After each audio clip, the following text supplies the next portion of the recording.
Chapter 988. These were the words he said on the surface, but he also secretly transmitted his voice. Brat, don't cause trouble in my territory. Why do I have so many reasons to protect you? How am I going to manage others in the future? The great bright wheel was gritting his teeth in anger.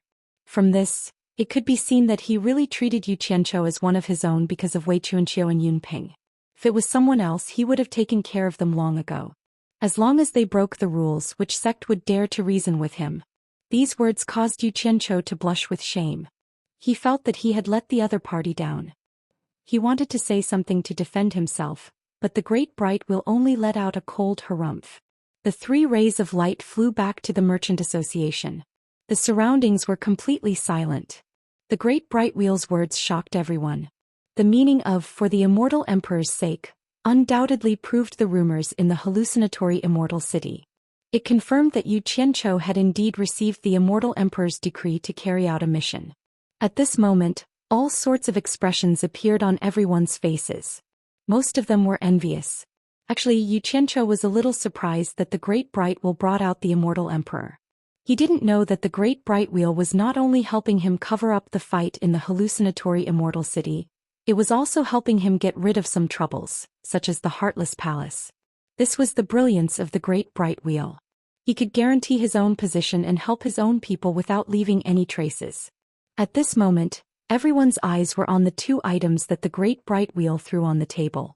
A storage bracelet and a token. Wang Yi stood in front and immediately recognized what this token was. He immediately said in shock, "Netherworld token?" He looked at Yu Qianzhou in confusion. He didn't know why the great bright wheel gave this to him. So this was the Netherworld token. Yu Qianzhou picked up the palm-sized token on the table and looked at it. There was a mix of gold and black. He used the metal seal to check and found that it was actually a mix of nether iron and gold. The design of the token was actually very simple. It was surrounded by cloud patterns, and one side was engraved with the word Immortal, while the other side was engraved with the word Nether. However, the proportion of nether iron and gold mixed together was so well proportioned that even an average refiner would find it difficult to achieve. Yu Qianzhou even suspected that the person who made this token was also proficient in the gold incantation art. However, after thinking about it, he felt that it was unlikely. The gold incantation art was created by him and he only taught it to Hongqi. Seeing that everyone was staring at him, he casually put away the Netherworld passage token. Huang Xiaolong then picked up the storage bracelet. It was filled to the brim with divine-grade spirit stones. Without even counting, one storage bracelet could hold exactly 10 billion spirit stones. The Immortal Palace was so rich, yet they only gave 10 billion. How stingy! Yu Qianzhou muttered under his breath, then took out a handful of divine-grade spirit stones and put away the storage bracelet. Huang Xiaolong then beckoned to the green-clothed little girl who was looking at him curiously from behind his grandfather, signaling her to come over. The green-clothed little girl immediately shrunk her head back, but the hunchbacked old man pulled her out with a smile, hinting that it was fine for her to go over. The green-clothed little girl was very obedient to her grandfather's words. She slowly moved over with some apprehension, looking at Yu Qianzhou with a puzzled expression. "Stretch out your hand," Yu Qianzhou said, waving the handful of spirit stones in his hand. The green-clothed little girl's eyes lit up. Biting her lower lip, she obediently stretched out her delicate little hand, her 5 fingers adorable and delicate. 2 hands. Yu Qianzhou laughed heartily. The little girl obediently stretched out her hands, and all the spirit stones in Yu Qianzhou's hands were put into her hands. She held the spirit stones in her hands and without saying anything she excitedly ran back to her grandfather's side. "It's too much, I don't need so much," the hunchbacked old man said fearfully, signaling the little girl to return the extra spirit stones to Yu Qianzhou. "Causing trouble for you, it's only right." Yu Qianzhou nodded at Wang Yi, then the 2 of them turned into a streak of light and flew away. As the 2 of them left, the onlookers went about their own business, whispering to each other about the Immortal Emperor's decree to Yu Qianzhou. No one cared about the ordinary grandfather-granddaughter duo. There were also some who wanted to try the green liquor the grandfather-granddaughter duo was selling because of what happened earlier, but the grandfather-granddaughter duo's action of packing up the stall dispelled their thoughts. The hunchbacked old man kept all the things on the stall into his storage bracelet, then pulled his granddaughter and flew out of the hallucinatory Immortal city at a moderate pace. Many people only raised their heads to take a glance, then continued with their own business. To most people there was nothing to be concerned about small fries, and they were even dismissive of them. What they were interested in were the interesting things that happened between the big shots. In a remote valley far away from the hallucinatory Immortal city, the mountains were barren, the vegetation was barren, and the rocks were craggy. However, it seemed very quiet. The grandfather-granddaughter duo landed on the ground and slowly walked into the depths of the valley. As they walked, a wooden staff suddenly appeared in the hunchbacked old man's swinging hand. The wooden staff seemed to be made from two entangled tree roots, and the brown wooden staff's head was like a large Ganoderma, which looked very strange. The hunchbacked old man walked slowly with the help of the walking stick. His hunched back gradually straightened, and the outline of his body slowly became tall and sturdy. A cool mountain breeze blew over, and his white hair and beard gently fluttered. The drooping skin on his face silently tightened, and his complexion became rosy and smooth. His turbid eyes suddenly became clear and transparent, and his determined eyes revealed the vicissitudes and wisdom of seeing through the mortal world. At this moment, anyone could tell that he was the hunchbacked old man who bowed and scraped in the hallucinatory Immortal city. The aura between the two of them instantly became like two different people. Two images, one was like a poor old man who was living a destitute life, and the other was like an earth immortal who possessed great wisdom and transcended the mortal world. Unfortunately, no one could see the changes that occurred to the old man. In fact, if the old man didn't want others to see it, then how many people in this world could? On the other hand, the green-clothed little girl didn't show the slightest change. However, she wasn't surprised by the change in her grandfather, and it was obvious that she was used to it. Her green dress fluttered in the wind as she happily skipped through the craggy valley as if she was walking on flat ground. The wind fluttered her green dress, and she seemed like a celestial child that had descended to the mortal world. She played with two black spirit stones in her hands, and she occasionally raised her head to block the spirit stones in front of her eyes to look at the blue sky. She would occasionally let out a cheerful chuckle. "Grandfather, when are we going to set up the stall again?" The green-clothed little girl suddenly tilted her head and asked. The sturdy old man, who was walking with the crutch, suddenly stopped and looked at the little girl who was skipping happily in front of him with a complicated expression. The green-clothed little girl suddenly realized that her grandfather's figure had disappeared from her side. She stopped abruptly and turned her head to look. Seeing that her grandfather had stopped moving, she happily skipped back again. She pulled on her grandfather's crutch and asked curiously, "Grandfather, why aren't you walking?" The old man smiled faintly and said, "Lu Air, do you like to play in the world?" The little girl called Lu Air tilted her head and thought for a while. She nodded her head innocently and said, "I like it." "Why do you like it?" "Because there are a lot of people. It's very lively." Lu Air waved her hands and made a gesture of many people. "There are a lot of people. Aren't you afraid of meeting the bad guys that grandfather told you about? Like the bad guys who didn't pay for your food and scared you. But there are also good people." Lu Air held a spirit stone in each hand and waved it with a smile that was like a flower. She said, "That person called you Xianxia is a good person. A good person will help me beat up a bad person." As she said that, she made a trumpet shape with her hands and shouted towards the valley in the distance, "You Xianxia, you are a good person." Somewhere in the distance, someone was talking to someone when he suddenly sneezed and cursed, F***CK. "Who is cursing me? Must be that old bastard Grey Cloud Xn." After a cheerful shout, Lu Er happily jumped onto a rock. She spread her arms wide open on the rock and danced around in circles while giggling.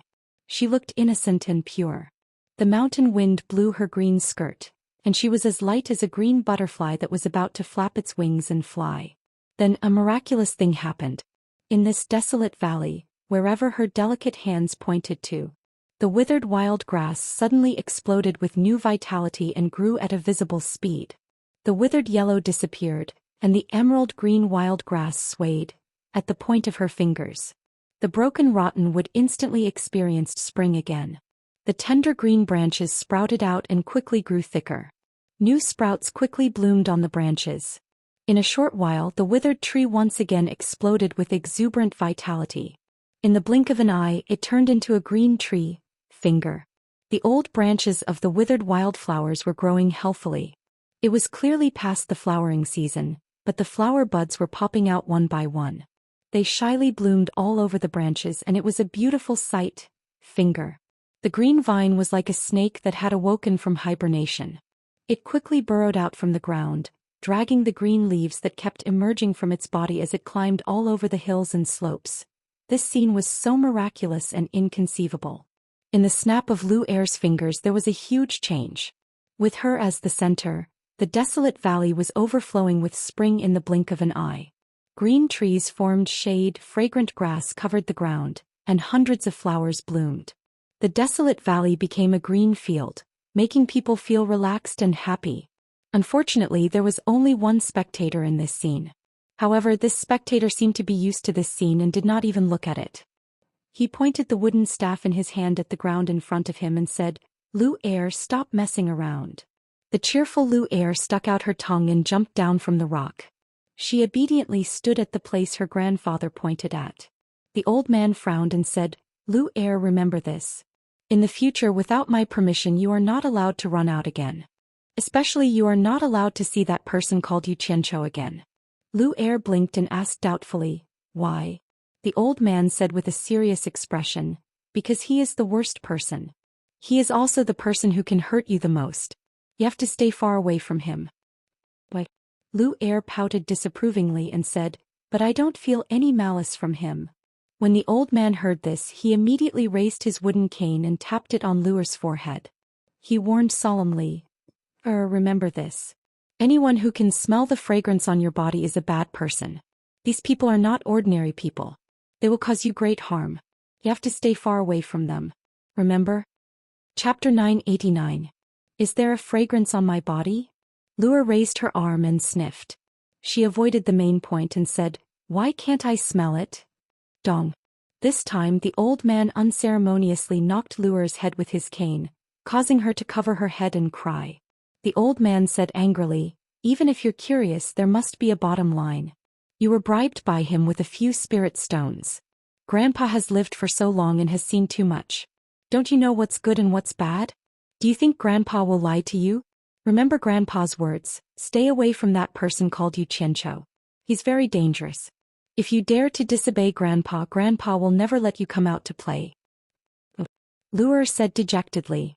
The old man wanted to scold her again, but he suddenly looked around and frowned. "You little girl, you're messing around. You leaked the spiritual energy of heaven and earth and alarmed someone. Let's go back first to avoid chattering." He raised his staff and pointed at the empty air. The air in front of the two of them immediately faintly rippled with a pale green profound light. The old man grabbed Lu Er's arm and stepped into the profound light.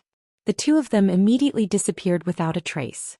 The door of light disappeared into the air and the valley was empty. Not long after the two of them disappeared, a golden light flashed in the distant sky. It was frighteningly fast, and in the blink of an eye, it landed in the valley. The newcomer stood steadily on the rock that Lu Er had just been dancing on. He wore a gorgeous golden robe embroidered with a sea of coiling dragons and clouds. He wore a hollowed-out golden crown with complicated patterns.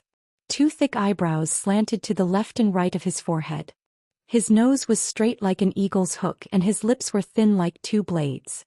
His entire body was covered in a thin layer of golden light that was like a curling mist, making people feel intimidated. His entire person was imposing, and his slender eyes emitted a cold light that could take one's soul. The newcomer's cold gaze quickly scanned the entire valley. His perception quickly enveloped the entire valley like a tide. The nearby plants and flowers moved without wind, rising and falling like waves. However, he did not discover anything. Of course, it was not that he did not discover anything unusual. The two ends of the valley were barren. Only the area around him was overflowing with greenery. One look and he knew something was strange. "I thought you called me out to meet."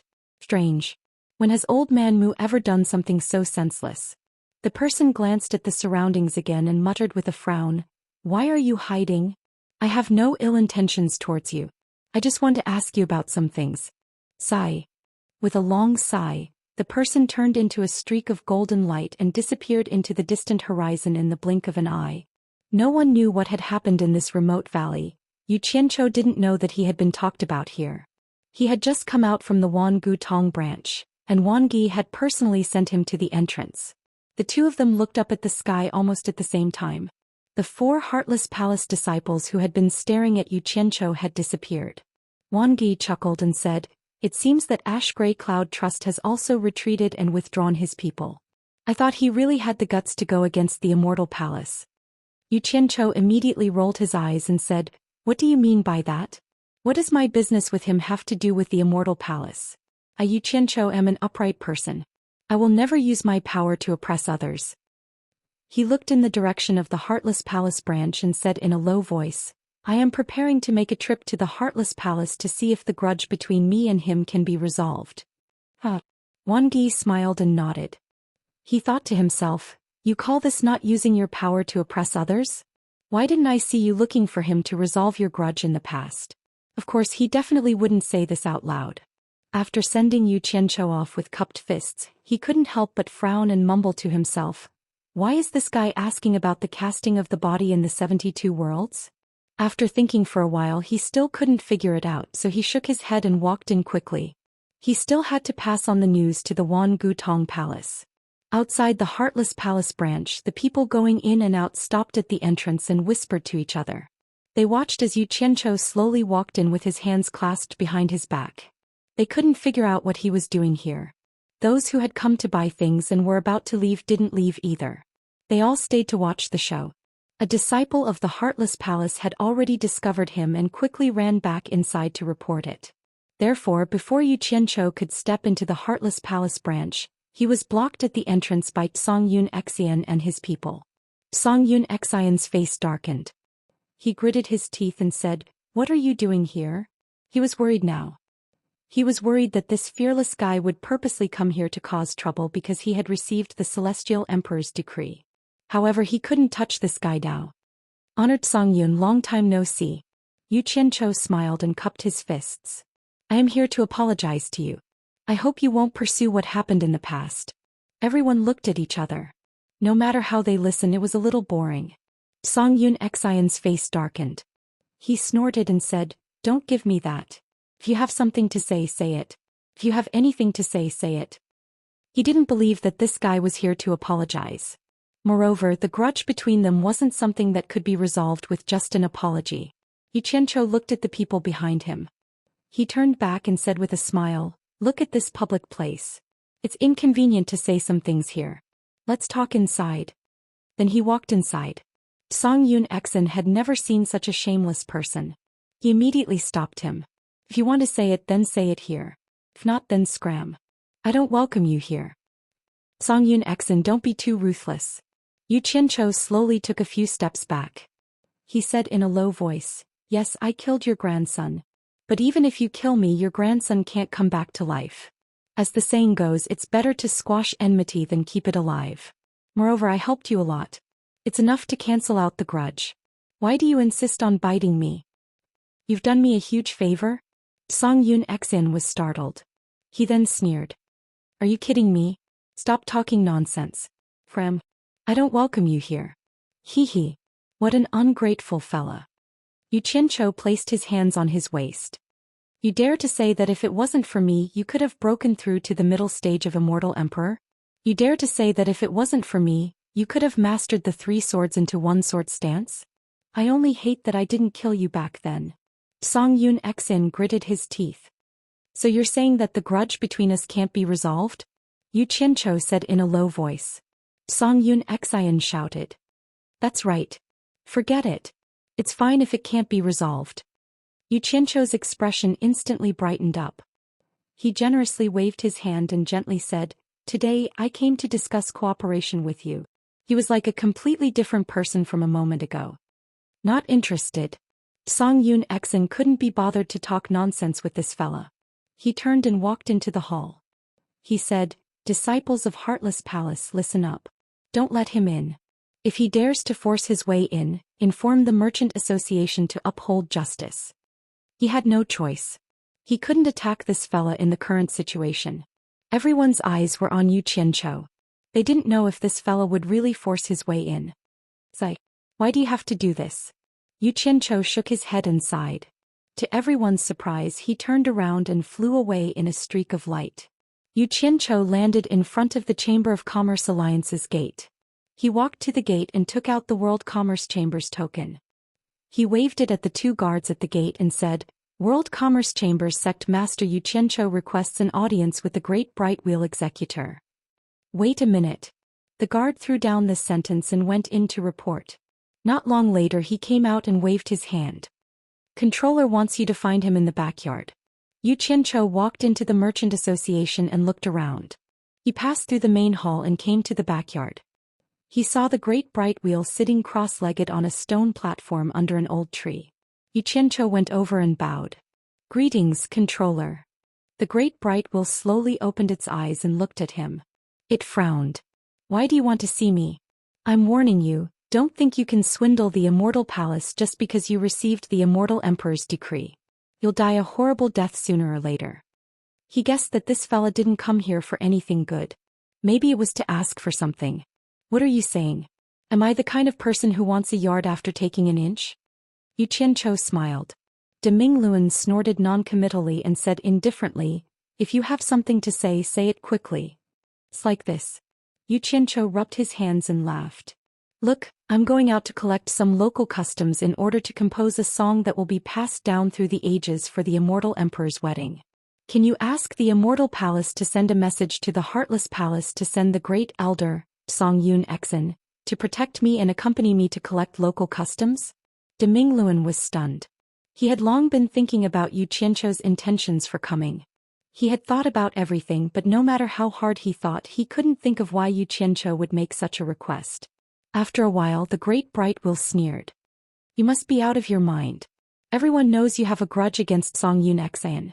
What reason do I have to report to the Immortal Palace to send such a decree to the Heartless Palace? It's because I have a grudge against Song Yun Exan that I picked him." Yu Qianchou shook his head with a bitter smile. "Think about it. I'm going to the Netherworld to collect local customs. You should know better than me how dangerous the Netherworld is. If there's no master to protect me, I'm afraid I won't even know how I died. Most importantly, it's easy to dodge a spear in the open but hard to guard against a stab in the dark. I'm afraid that there's someone in a high position who doesn't dare to make a move against me in the celestial world but will do something to me in the Netherworld. If the Immortal Palace sends Song Yun Exen to protect me and something happens to me in the Netherworld and ruin the Immortal Emperor's plan, he won't be able to escape punishment. Plus, I'm always on edge thinking that there's a master who wants to do something to me. I can't concentrate on composing a song for the Immortal Emperor." In short, he was the most reasonable person in the world. The reason why he went to talk to Song Yun Exen about reconciliation and cooperation was to get Song Yun Exen to protect him. Who knew that Song Yun Exen wouldn't even give him a chance to continue talking? So he asked the Great Bright Wheel to ask the Immortal Palace to pressure the Heartless Palace. Chapter 990. However, now that things had come to this, he had to explain it. This fellow was not a good person at all. He always believed in the concept of cutting weeds if the roots were not removed. What cooperation and enmity were all nonsense. Finding Ash Cloud Exian to protect him was a lie. He wanted to find a chance to kill him. Normally, the best way was to flatten the entire Heartless Palace.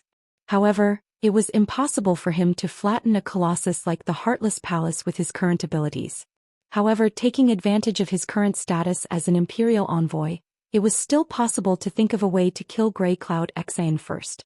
This was why he spent so much effort to get Ash Cloud Exian to protect him. The reason?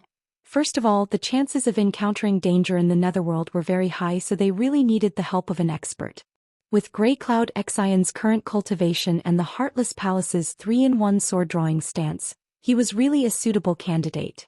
Just the thought of having such an expert by his side made him excited.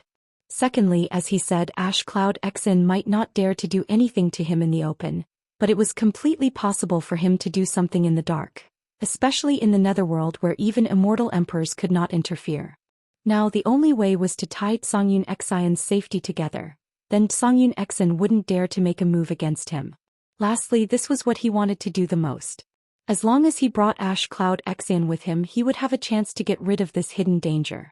After all, Ash Cloud Exen would not dare to do anything to him at that time. Instead, he would have to work hard to protect him, and he would be able to do anything to him. Such a black-hearted method of killing several birds with one arrow had always been easy for him. Is that really the case? Demingluan looked at Yu Qianzhou suspiciously. Although he said that he did not think that Yu Qianzhou had the guts or the ability to do anything to Ash Cloud Xian. He had underestimated Yu Qianzhou's character. If I don't do this, who can guarantee that Ash Cloud Xian will not do anything to me in the dark? Yu Qianzhou smiled bitterly as he cupped his fists and said, "Please help me, Senior Great Bright Wheel, for the sake of Senior Yun and Senior Wei." Demingluan's eyes flickered with suspicion. He was experienced enough to sense that something was wrong. Asking his enemy to protect him? This was the first time he had heard of such a thing after living for so many years. He didn't know what this guy's brain was made of. How could he think of such a way? But after thinking about it, he felt that Yu Qianzhou's concerns were not wrong. He paused and said, "I'll try my best. As for whether the Immortal Palace will agree to your request, I can't guarantee it. Wait for my news." Hee. Thank you, Senior. I won't disturb you any longer. Go on with your business. Yu Qianzhou bowed and left. He was confident in Demingluan's ability. Since the other party had promised to try his best, then this matter should not be far from the truth. As for what the other party would say to make the Immortal Palace agree, that was not something he should worry about. In the large conference room on the 21st floor of the World Commerce Association, under the watchful eyes of Yu Qianzhou, Hu Changshou distributed the corresponding amount of restriction-breaking pills, marrow-cleansing pills and Immortal Ascension pills to everyone. Everyone looked at the Immortal pills in their hands with mixed feelings. Yu Qianzhou had already explained the pros and cons of taking these Immortal pills. Although they could quickly improve their cultivation, there would be a certain shackle on their future cultivation after taking them. Very few people could break through to the Great Immortal stage and above. Looking at the complicated expressions on everyone's faces, Yu Qianzhou understood what everyone was thinking. If these Immortal pills fell into the hands of ordinary soul formation cultivators with no background, they would definitely be overjoyed. But these people were not ordinary soul formation cultivators.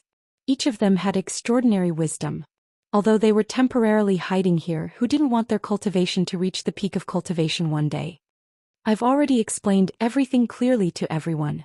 It's up to you whether you want to take it or not. I won't force you. But there's something I want to remind everyone.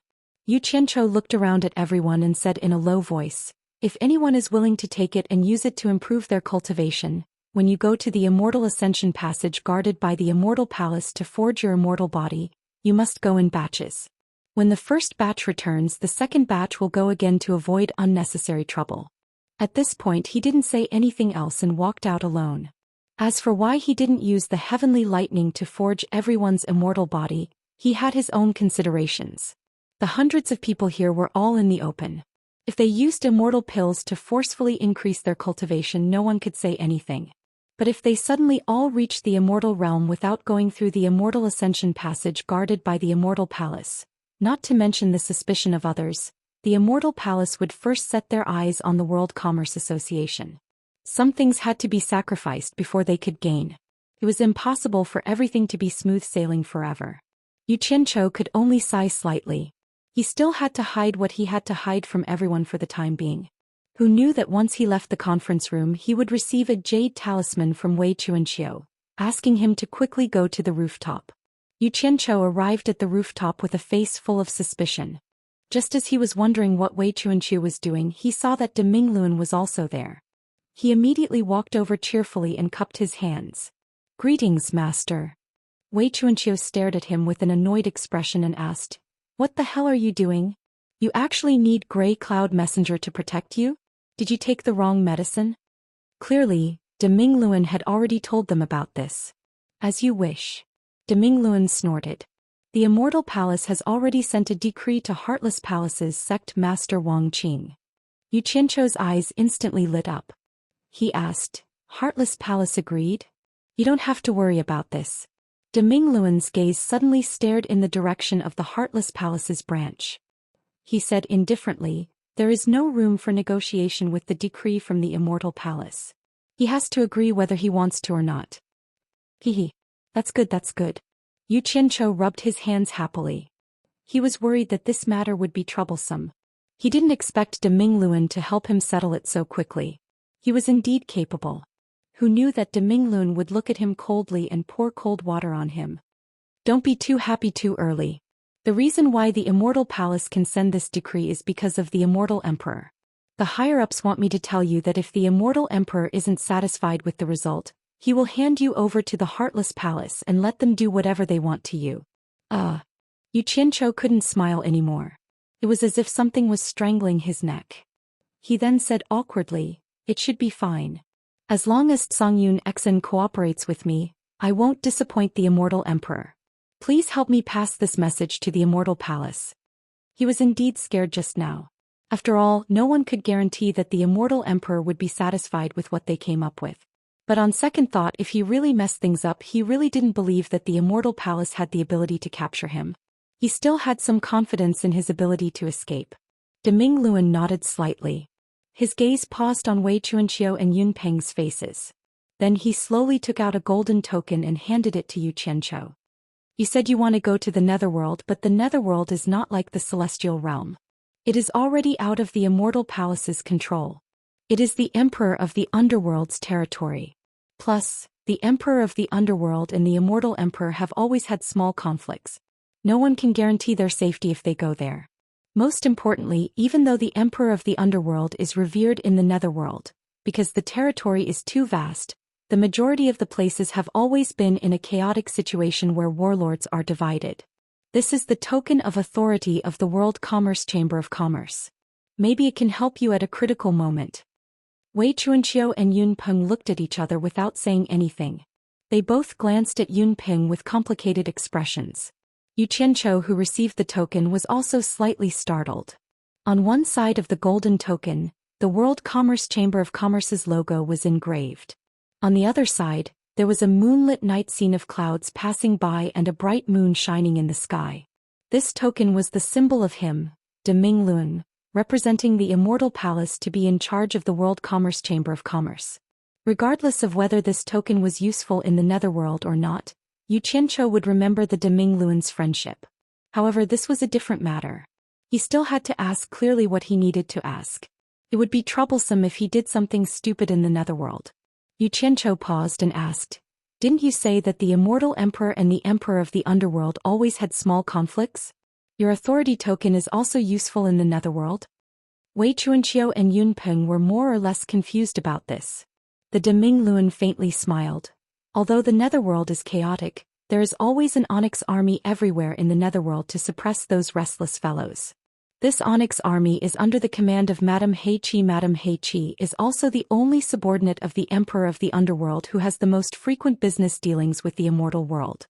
Although she has never been to the Immortal World because I am in charge of the World Commerce Chamber in the Immortal World, I have personally gone to the Onyx Palace in the Netherworld several times. Among the people in the Immortal World, I am the one who has the most contact with Madame Heiqi, and we have some friendship. She will give me some face if there is anything." "Madame Heiqi?"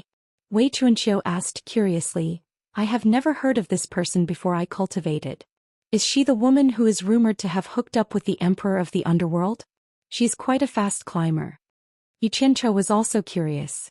He had heard of Madame Heiqi in the Immortal World. It was said that she had a high position in the Netherworld. However, these were all rumors. He didn't know the specifics. Hooked up with the Emperor of the Underworld? Is it that easy to hook up with the Emperor of the Underworld? Forget it. In short, this woman is the Emperor of the Underworld's favorite concubine. Her power in the Netherworld is indeed extraordinary. Dominglun shook his head and looked at Yu Qianzhou. "You are in the chaotic land of the Netherworld. If you encounter any trouble, you can use my token to find the Onyx army.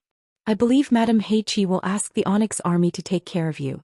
With the Onyx army's illustrious reputation in the chaotic land, they can at least save you some trouble." Yu Qianzhou nodded and asked hesitantly, "I wonder what kind of person this Madame Heiqi is? Is it easy to get along with her?" Dominglun paused for a moment and said slowly with an expressionless face, "Her cultivation is about the same as mine, but her heart is higher than the sky.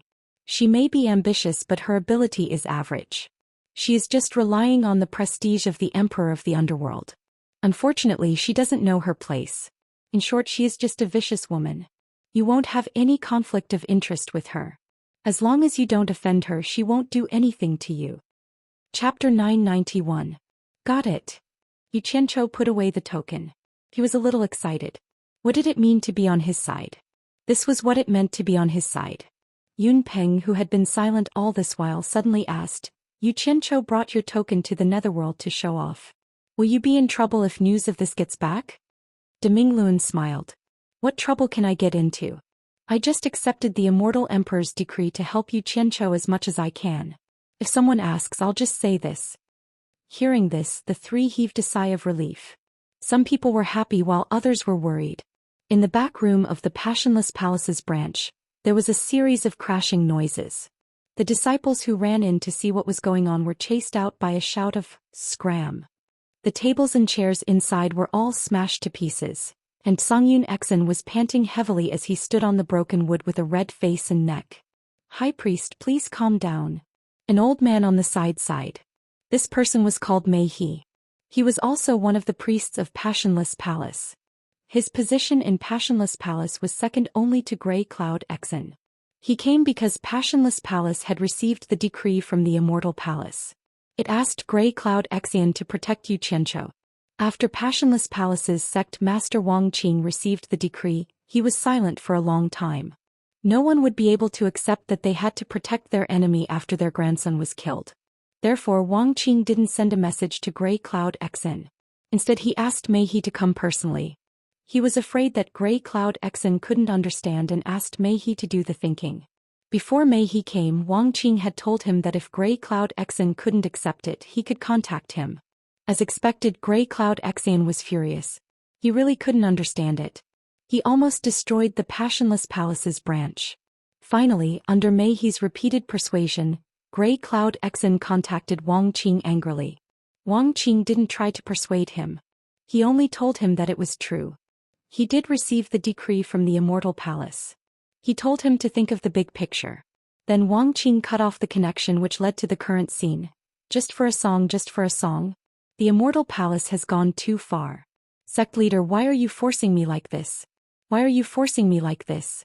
Songyun Exen was so angry that his entire body trembled as he roared, Yu Qianzhou? To him this was simply an extraordinary humiliation. Not to mention the fact that he couldn't accept it emotionally. Once this matter was spread out, he would definitely become the laughingstock of the three realms. Mei He quickly glanced at his surroundings. Fortunately, he had set up a soundproof barrier in advance. Otherwise, if Grey Cloud Exion's voice was heard, it might cause a lot of trouble for the Heartless Palace. Using his feet to push aside the broken tables and chairs, Mei He walked to Grey Cloud Exen and said with a bitter smile, You can't blame the sect master for this. Others see our Heartless Palace as the #1 sect in the immortal world, but don't tell me you and I don't know the situation our Heartless Palace is in? It's as dangerous as a pile of eggs. Why are they bullying people like this?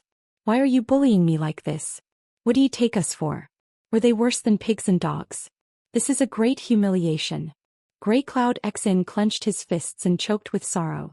Tears streamed down his face, covering his clothes. The scene was very tragic. This undoubtedly explained the problem. He knew that there were some things he couldn't fight back. High Priest. Mei He grabbed Grey Cloud Exion's clenched fists and shook them. Aren't we worse than pigs and dogs in the Immortal Palace's eyes? Do you think the sect master is feeling good? But we have to look at the big picture. As he spoke, he suddenly transmitted his voice. I'm afraid that the Immortal Palace is using Yu Qianzhou to test our Heartless Palace. What does this mean? Before we came, the sect master told me to tell you, endure humiliation for the greater good. The sect master told me to tell you that his cultivation level is probably not far from breaking through to the late Immortal Emperor stage. Also, our Heartless Palace already has the 6th form of the sword drawing style. The sect master has been hiding it all this time, waiting for the moment when he's certain of victory. Grey Cloud Exion's body shook when he heard this. His eyes were filled with tears as he exclaimed, the 6th form. Could it be that the sect master? He wanted to say that the sect master was waiting for the right time to challenge the Immortal Emperor, but Mei He patted his fists and stopped him with telepathic transmission. High Priest, be careful with your words. The sect leader has never mentioned this matter to anyone. He doesn't even feel at ease communicating with you through the transmission technique. But in order to let you know what's going on, he leaked this matter and specially asked me to make this trip. We can't let down the sect leader's painstaking efforts. What the sect master needs the most now is time. Once the time is right, all the old and new grudges can be settled in one day. Grey Cloud Exen was stunned and didn't speak. His eyes were shining. He really didn't expect that the Heartless Palace only had 5 sword stances for so many years. Ever since he was in a desperate situation, he instantly comprehended and executed the 5th stance. He was the clearest about its might. He was confident that few experts in the intermediate stage of the 3 realms would be able to block this move of his. But he didn't expect that the sect master had already created the 6th form of the sword drawing style. How powerful would it be? He couldn't help but get excited thinking about it. He naturally understood the sect master's painstaking efforts. He wanted him to endure the humiliation and give the sect master more time. Once the sect master broke through to the late-stage Immortal Emperor, the Heartless Palace's 6th form of the sword drawing style would be revealed in the celestial world. At that time it would definitely shock the 3 realms. For the sect master, for the Heartless Palace, I, Grey Cloud Exen, will swallow this humiliation. Grey Cloud Exen clenched his fists and said while gritting his teeth. Since he could get to this point in the celestial world, he naturally knew what was good and what was bad. Once the sect leader Wang Qing defeated the celestial emperor with the 6th move, the sword drawing style, then the status of him, the number 2 figure of the Heartless Palace, in the celestial world could be imagined. High Priest, you're so righteous. May he patted Grey Cloud Exion's fist. His tensed gaze relaxed and he heaved a sigh of relief in his heart. Before he came, Wang Qing had told him that if he told Grey Cloud Exen such a top-secret matter and Grey Cloud Exen still wasn't willing to endure the humiliation, then what was the point of keeping such a person in the Heartless Palace? To be exact, if Mei He had seen even the slightest hesitation in Grey Cloud Exen, he would have immediately launched a fatal sneak attack when Grey Cloud Exen was unprepared. That way he would never have the chance to reveal the secret of the sect master Wang Qing. After that, the Heartless Palace would naturally push the blame onto Grey Cloud Exen. If Grey Cloud Exen was dead, then Yu Qianzhou wouldn't have an excuse to say that he was worried that Grey Cloud Exen would backstab him and affect his work for the Immortal Emperor. At least he would be able to answer to the Immortal Palace. In reality, the Heartless Palace's sect master Wang Qing didn't want to be too ruthless. After all, apart from him, the only person in the Heartless Palace who had mastered the 3-sword drawing style was Grey Cloud Exen. He was definitely a great help to the Heartless Palace. If Wang Qing really defeated the Immortal Emperor in the future, how could he not have a reliable top-notch expert under him? However, people at Wang Qing's level would weigh the pros and cons of everything and would never be soft-hearted when it came to abandoning things. Grey Cloud Exen didn't know that he had already taken a trip to the gates of hell. Instead, he swore solemnly and gritted his teeth. Yu Qianzhou, let's see how long you can be so smug for. Mei He sneered. He's just a fox borrowing the tiger's might. A mantis trying to stop a chariot is overestimating its own capabilities. High Priest, you'll have to suffer for a while. After the Immortal Emperor's wedding, we'll find a chance to deal with him. At this moment, a disciple outside weakly shouted, High Priest, World Commerce's sect master Yu Qianzhou is outside asking to see you. Damned bastard, he really came quickly. Is he here to humiliate me? Grey Cloud Exen pointed his finger towards the outside, once again with a look of uncontrollable anger. Mei He shook his head at him. He looked at the messy room and quickly put all the messy things into his storage bracelet. Grey Cloud Exen calmed his emotions and wiped his face to dry the tears on his clothes. Then he removed the soundproof barrier and shouted, Get him in here. This shout was so loud that even Yu Qianzhou, who was outside the gate, was shocked, let alone the yes-man disciples outside. He muttered in his heart, Could it be that this old man is so daring that he dares to harm me?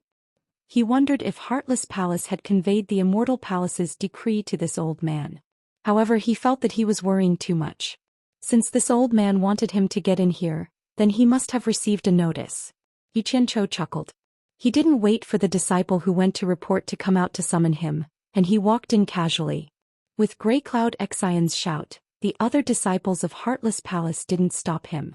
However, the disciples who came here to trade looked at him with disdain. They didn't know why this guy wouldn't let Grey Cloud Exion go.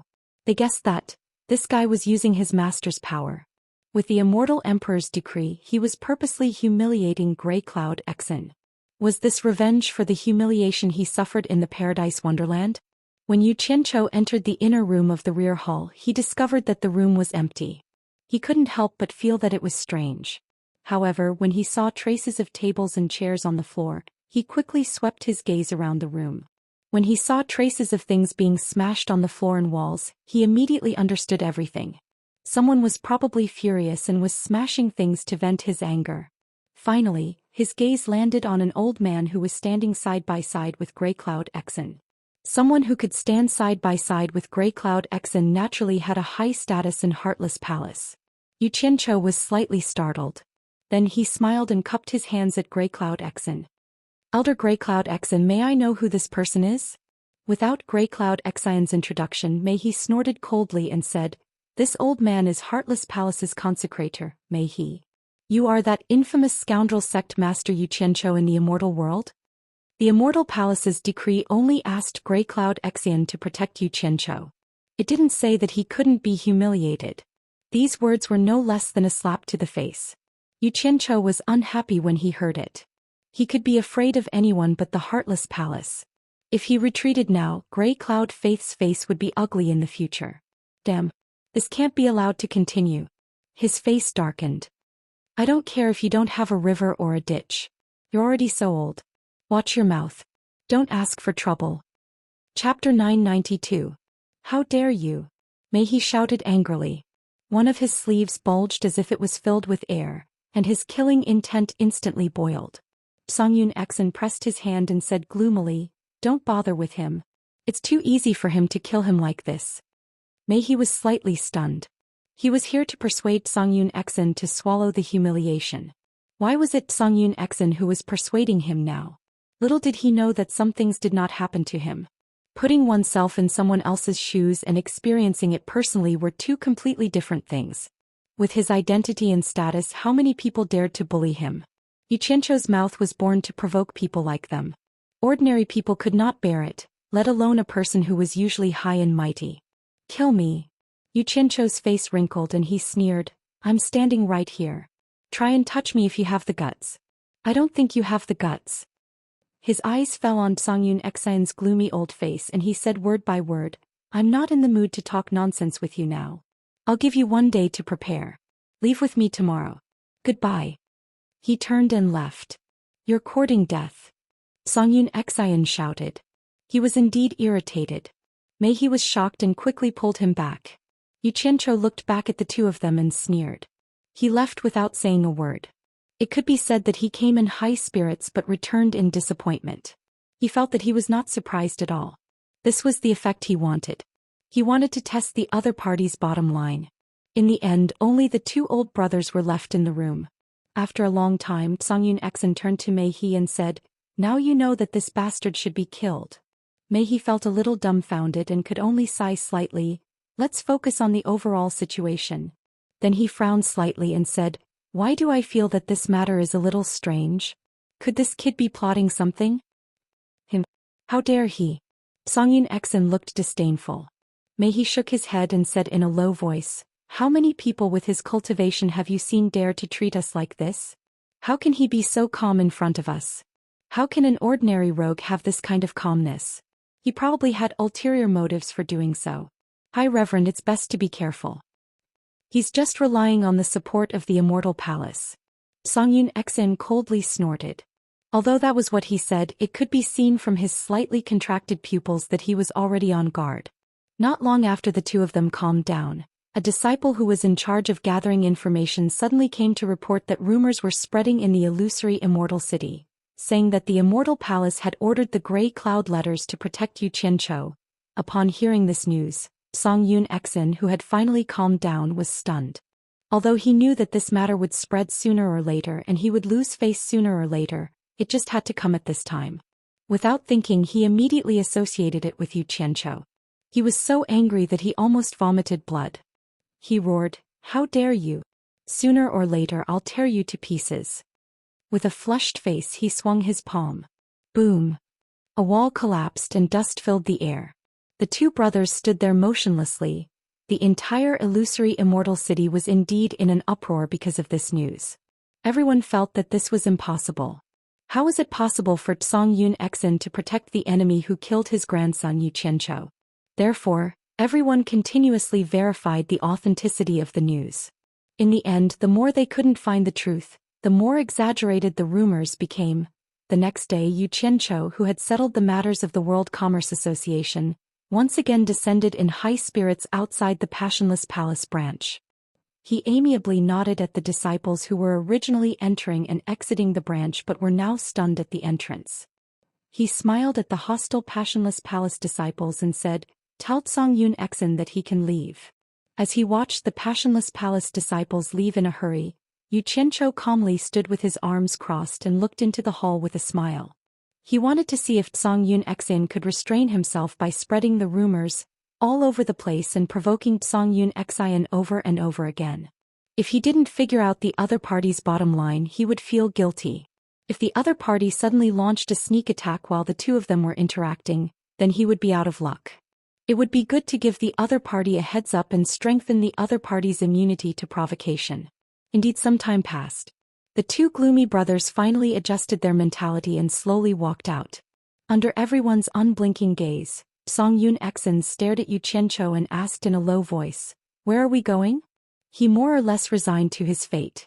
The disciples from the various sects who were watching the show looked at each other in tacit understanding. The meaning behind his words couldn't be clearer. Needless to say, the rumors were true. Yu Qianzhou chuckled and said, "You'll know when we get there." The corner of Zhou Xian's mouth twitched. He saw that Yu Qianzhou had already taken out a flying shuttle into the air and flashed onto it. He waved at him from above, indicating for him to come up quickly. As he cupped his hands to send him off, Zhou Xian finally gritted his teeth and flashed onto the shuttle. He tried his best to turn his head away from Yu Qianzhou's ugly face. "Where are we going?" Yu Qianzhou said slowly and unhurriedly, "The Netherworld." Zhou Xian was stunned. He turned around to look at the other party, only to see the other party reaching out to the front of the flying shuttle. He immediately sneered and said, "The decree I received from the Immortal Palace is only to protect you. I have no obligation to help you control the flying shuttle. The journey to the Netherworld is long. Don't you think that with your cultivation it will be faster to control it? What does it have to do with me whether it's faster or not? I'm not in a hurry." Zhou Xian sneered again and again. It was already embarrassing enough. How could he help Yu Qianzhou control the flying shuttle in front of everyone? "I have nothing to say. If you ruin the Immortal Emperor's plan, I'm afraid you won't be able to bear the consequences." Yu Qianzhou was also stubborn. However, Zhou Xian was not moved. "Don't give me that. Do you think the people of the Immortal Palace are all idiots? Fine. I won't talk about this anymore. I don't want you to say that I'm using the Immortal Emperor to threaten you. You don't put the Immortal Emperor in your eyes anyway." Yu Qianzhou looked around the entire illusory immortal city and said, "I can control it too. I was just about to bring you around illusory immortal city a few more times and let everyone witness the might of your gray cloud trust." Zhou Xian snorted and slowly floated to the side of the flying shuttle.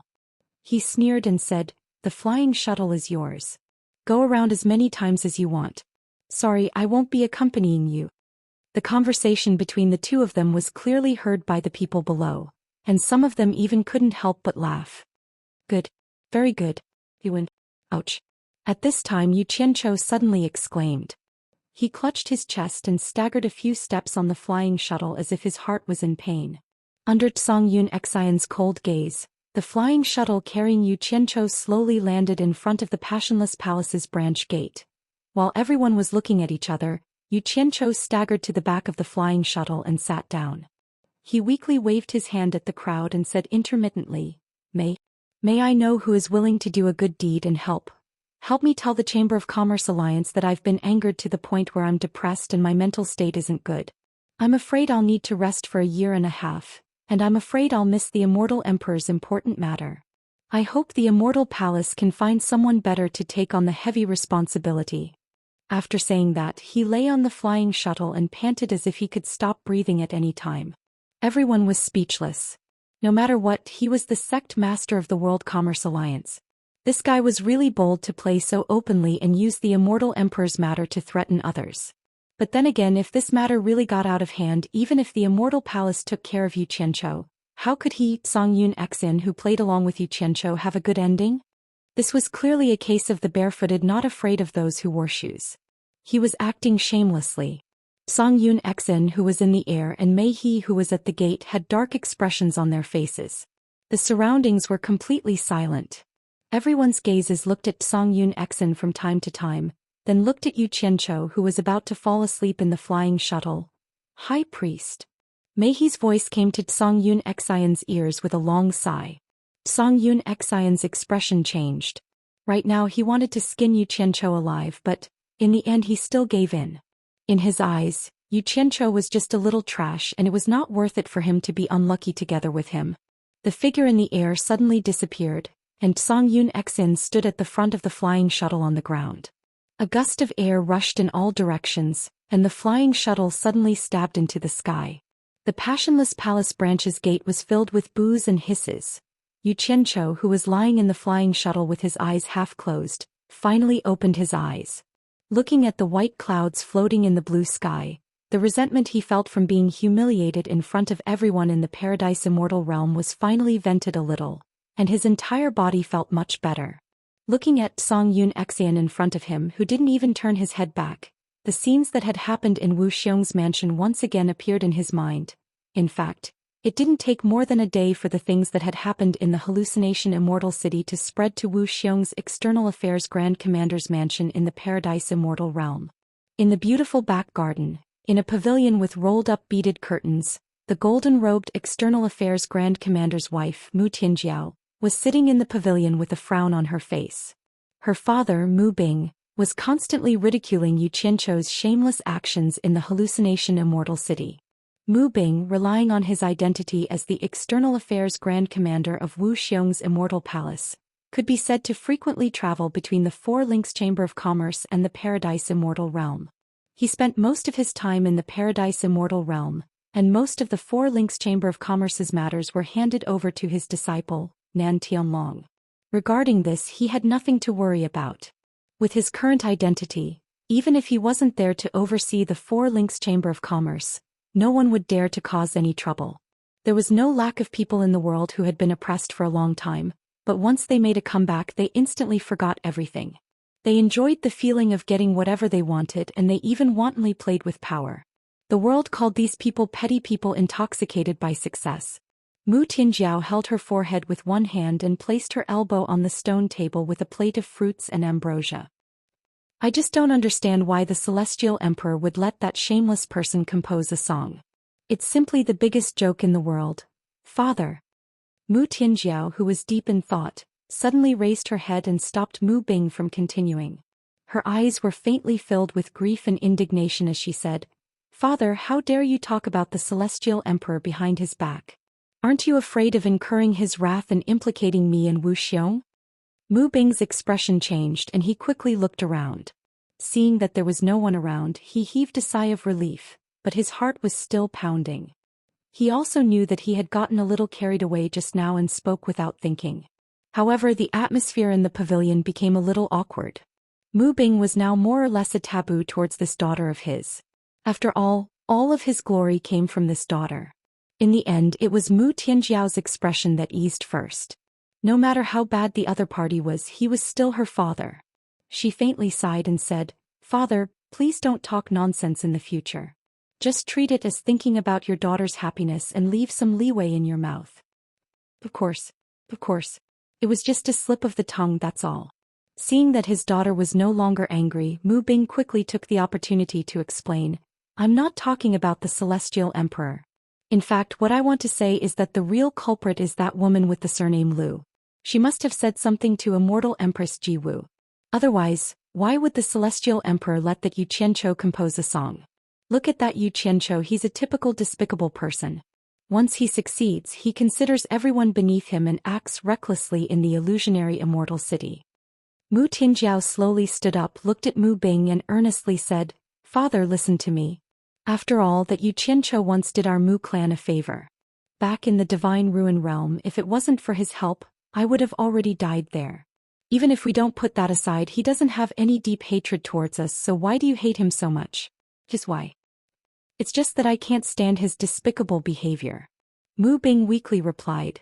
In reality, it was because Yu Qianzhou made him lose face at Mu Tianjiao's wedding last time. His current temperament no longer allowed his subordinates to be rude to him, and Yu Qianzhou was now a typical servant in his eyes. Not to mention Yu Qianzhou talked back to him in front of so many people, which seriously hurt his self-esteem. Recently he had already prepared to use his powerful influence to teach Yu Qianzhou a good lesson and let Yu Qianzhou know what it meant to have a difference in status. Who would have thought that at this time, Yu Qianzhou would suddenly receive the decree of the Celestial Emperor? A decree personally issued by the Celestial Emperor. While Mu Bing felt a taboo, he was also a little jealous.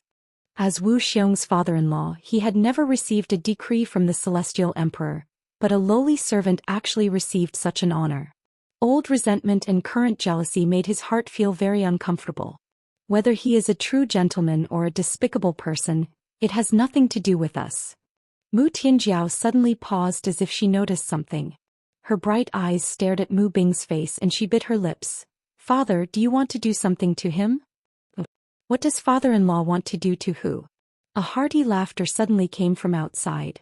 The father and daughter turned their heads to look and saw Wu Xiong striding from the entrance of the garden with a smile on his face. Mu Bing also immediately smiled and quickly walked out of the pavilion. He looked at Wu Xiong and smiled. The Grand Commander has returned. Father-in-law. Wu Xiong very politely clasped his hands together, then reached out to grab Mu Tianjiao's hand. The two of them smiled at each other and walked into the pavilion. They sat on opposite sides of the stone table, giving off the feeling that they were close friends. Wu Xiong looked at Mu Bing, who followed them in, then looked at Mu Tianjiao and asked, Madam, what did you say father-in-law wants to do? Why don't you tell me? Chapter 993. My lord misheard. Mu Tianjiao shook her head helplessly. I just don't think it's a good idea for father to stay here for too long. He should go back and put more effort into managing the Four Links Chamber of Commerce. Mu Bing's expression changed slightly when he heard this. A trace of resentment flashed across his eyes as he looked at his daughter. He felt that his daughter was unhappy because he had spoken too much about Yu Qianzhou and was chasing him away. For a moment his heart was filled with jealousy and hatred for Yu Qianzhou. Oh! Wu Xiong made a non-committal sound and glanced at Mu Bing. After interacting with his father-in-law for a period of time, he naturally had some understanding of his character. He faintly smiled and said, Madam is worrying too much. Father-in-law will naturally arrange for someone to take care of the Four Links Chamber of Commerce. There is no need to personally attend to this matter. If it really doesn't work, it's better to close down the Four Links Chamber of Commerce and open a bigger one in hallucinatory Immortal City. That way it'll be closer. If father-in-law agrees, I'll greet the great bright will keeper of the Chamber of Commerce Alliance and make things easier for you. Good. Great Commander, this is a good idea. Mu Bing smiled happily. No way. Mu Tianjiao shouted and suddenly stood up. She glared at Mu Bing and said sternly, Father, have you forgotten that mother died for the Four Links Chamber of Commerce? Are you really going to shut it down without any consideration for old ties? Her entire face turned pale and her expression turned stern. Tears appeared at the corners of her eyes. She had always been strong, but it had been a long time since she had cried. In fact, there was something she didn't say. If it wasn't for the Four Links Chamber of Commerce, if it wasn't for her mother's painstaking efforts, why would she have to compromise and marry here? The Four Links Chamber of Commerce held too many memories of her deceased mother. It could be said that it was her emotional sustenance and the home of her heart. It could not be desecrated. The pavilion instantly quieted down. Mu Bing stood there awkwardly. Wu Xiong was also slightly stunned. Mu Tianjiao had always been a gentle and virtuous woman in front of him. This was the first time he had seen her so angry, and it was directed at her father. After Wu Xiong came back to his senses, his face was filled with relief.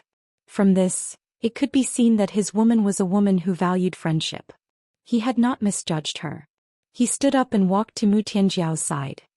He grabbed her hand and comforted her. Madam, don't be anxious. Since Madam is unwilling. As he said this, he looked at Mu Bing and said, I think we should drop this matter. Father-in-law, you may as well focus on running the Four Links Chamber of Commerce. If there is anything you need, just let me know. I will do my best to help. Once the Four Links Chamber of Commerce had enough capital to expand, it wouldn't be too late to establish a branch in hallucinatory Immortal City. In fact, most sects and chambers of commerce did this.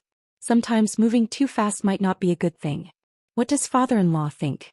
Since he said so, what else could Mu Bing say? He nodded awkwardly. He was too embarrassed to face his daughter here, so he squeezed out a smile and said, I have something to do at home, so I'll go back first. Wuxiong could feel Mu Bing's awkwardness and also felt a little embarrassed. After all, this was caused by him. He immediately stretched out his hand and said with a smile, I'll see you off, father-in-law. Mu Tianjiao bit her lips as she watched the two men leave. Tears flowed uncontrollably from her eyes. She never thought that something she held so firmly would be so disdainful in her father's eyes, as if he could abandon it at any time. Outside the External Affairs Grand Commander's residence, one could see the undulating mountains and the beautiful scenery. Wuxiong, who had sent Mu Bing to the edge of the cliff, looked at the ashen-faced Mu Bing and said with a faint smile, We're all family. Father-in-law, please don't take Madam's words to heart. You should know that she has no ill intentions towards you. Mu Bing's lips moved. After a moment of hesitation he said, It's not like that. The reason why Tianjiao is so angry is that Yu Qianchou is to blame. Yu Qianchou? Wuxiong was stunned. For a moment he couldn't figure out why this matter had something to do with Yu Qianchou. He asked in surprise, What does it have to do with Yu Qianchou? She was fine before. It was only because she heard about Yu Qianchou's shameless actions in the mystic Immortal city that she became unhappy after I said a few words about Yu Qianchou. That's why she lost her temper and wanted me, her father, to leave. Sigh. Mu Bing's eyes flickered. Wuxiong's gaze instantly turned cold. He looked at Mu Bing and said indifferently, What do you mean by this? Please don't misunderstand, Grand Commander. It's not what you think. Mu Bing waved his hand. He naturally wouldn't say that he wanted to use someone else to do his dirty work. He sighed and explained, Grand Commander, you might not know this, but when Yu Qianchou first came to my Four Links Chamber of Commerce, he once pursued Tianjiao. I could tell at a glance that he wasn't a good person, so I firmly opposed him.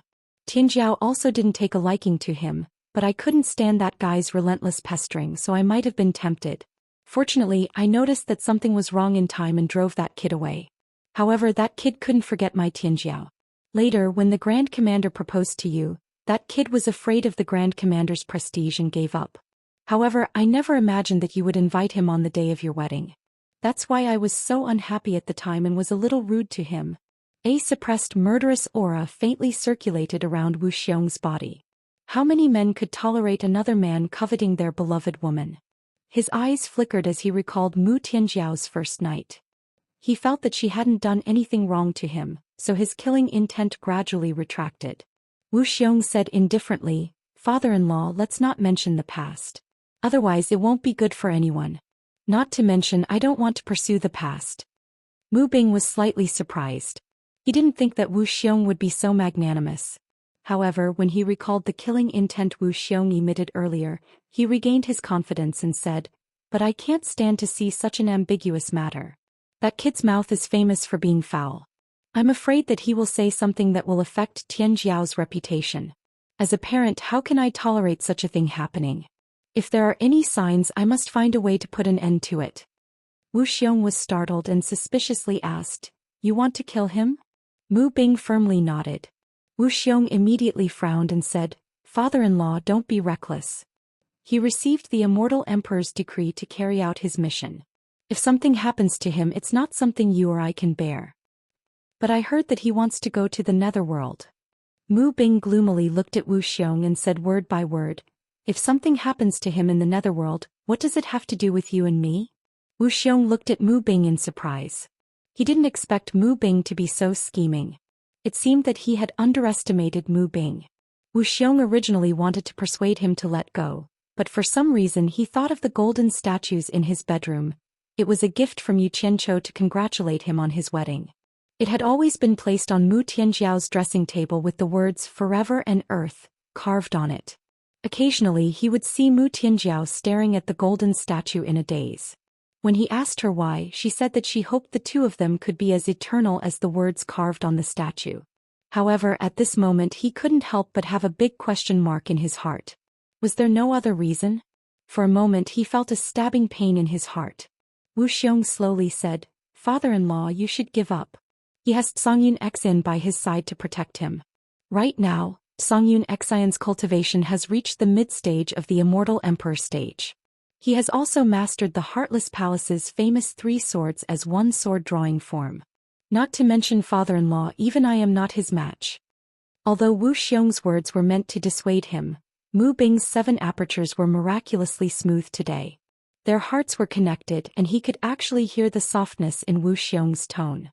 Therefore it could be said that sometimes, the power of hatred was extraordinary and could make people stronger. Mu Bing sneered and said, Songyun Xin has a grudge with him for killing his grandson. I don't believe that Songyun Xin can protect him at all times without any complaints. Moreover, the netherworld is chaotic. Anything can happen. Something happens to you, Qianzhou, what can Songyun Xin do? Hearing this, Wu Xiong was even more surprised. He couldn't help but size up Mu Bing again. How could a person with such schemes and methods manage the 4 links Chamber of Commerce to such a state?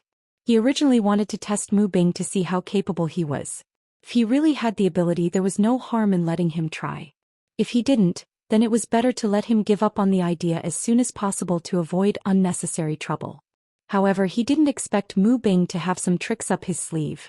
Wu Xiong still wanted to test him, so he slowly shook his head and said, even if Songyun Xin has times of carelessness, that guy is also a capable person. I'm sure father-in-law has heard of the battle at the Life and Death Mound. I'm afraid ordinary people are not his match. The meaning behind his words was very clear. He was saying that Mu Bing was not Yu Qianzhou's match. It's fine that I'm not his match. Humans die for wealth and birds die for food. I'm sure there are many people who are his match. Mu Bing revealed an unfathomable smile, implicitly pointing out that he would use others to deal with Yu Qianzhou. Wu Xiong was afraid that if Mu Bing used force he would be implicated. However, seeing that Mu Bing's thoughts were so clear that he wouldn't personally take action, Wu Xiong immediately felt relieved. He faintly smiled and said, it seems that father-in-law has made up his mind to go to the netherworld. However, the netherworld is chaotic, and this son-in-law is very worried about father-in-law's safety.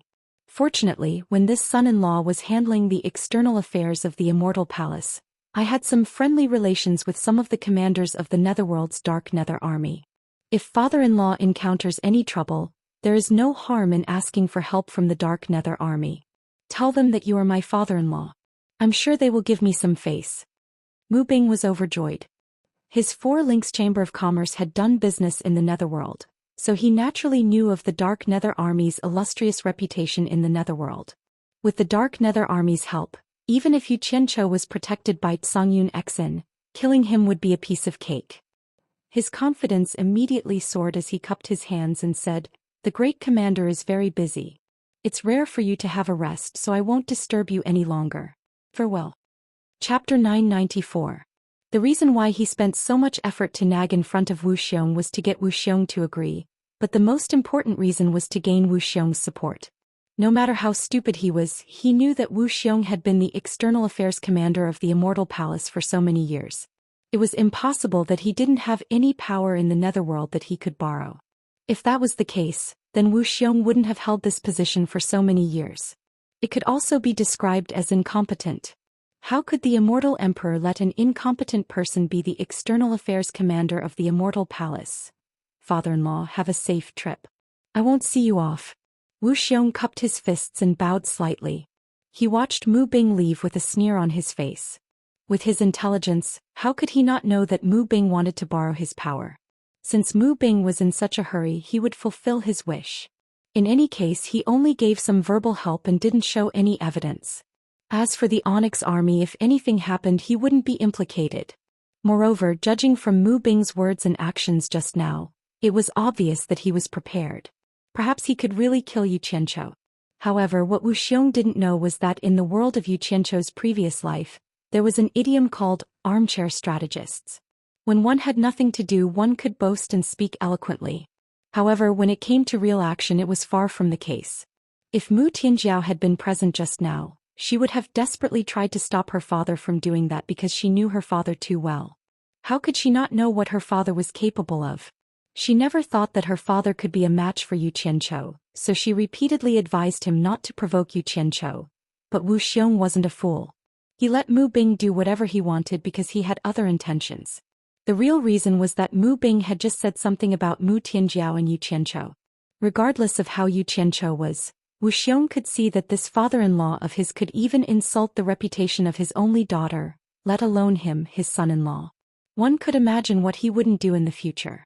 At this rate he would be implicated sooner or later. Then let him kill Yu Qianchou.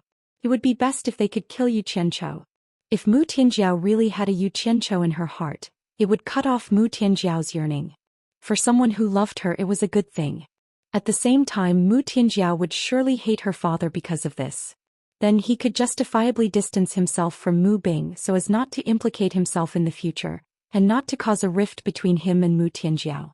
It could be said to be killing two birds with one stone.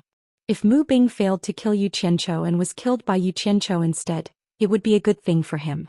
Now that Mu Bing was dead, this inconvenient burden was completely gone. Naturally Mu Tianjiao would also completely cut off her thoughts of Yu Qianchou. One could imagine how she would treat the person who killed her father. Similarly it was killing two birds with one stone. In short, no matter who died it would be a good thing for him, so Wuxian was naturally happy to do it. Poor Mu Bing. Little did he know that this little trick of his was not even worth mentioning in the eyes of some people. He was just digging a pit that would harm others and himself. Whether or not he could harm others was another matter, but he was definitely going to harm himself. On the rapidly flying shuttle, Yu Qianchou sat at the back of the shuttle with his legs crossed. He leaned on the side of the shuttle with one hand supporting his head and looked at the scenery. It had already been 2 days.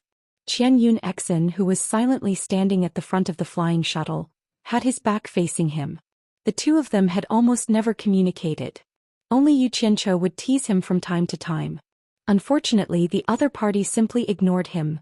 Drowsily Yu Qianchou felt the red light piercing his eyes. He opened his eyes slightly and saw that it was another rising sun. It was the 4th day since he left the psychedelic Immortal city. In front of him Xianxian's imposing figure blocked most of the piercing sunlight. Yu Qianchou could not help but sigh at his foresight.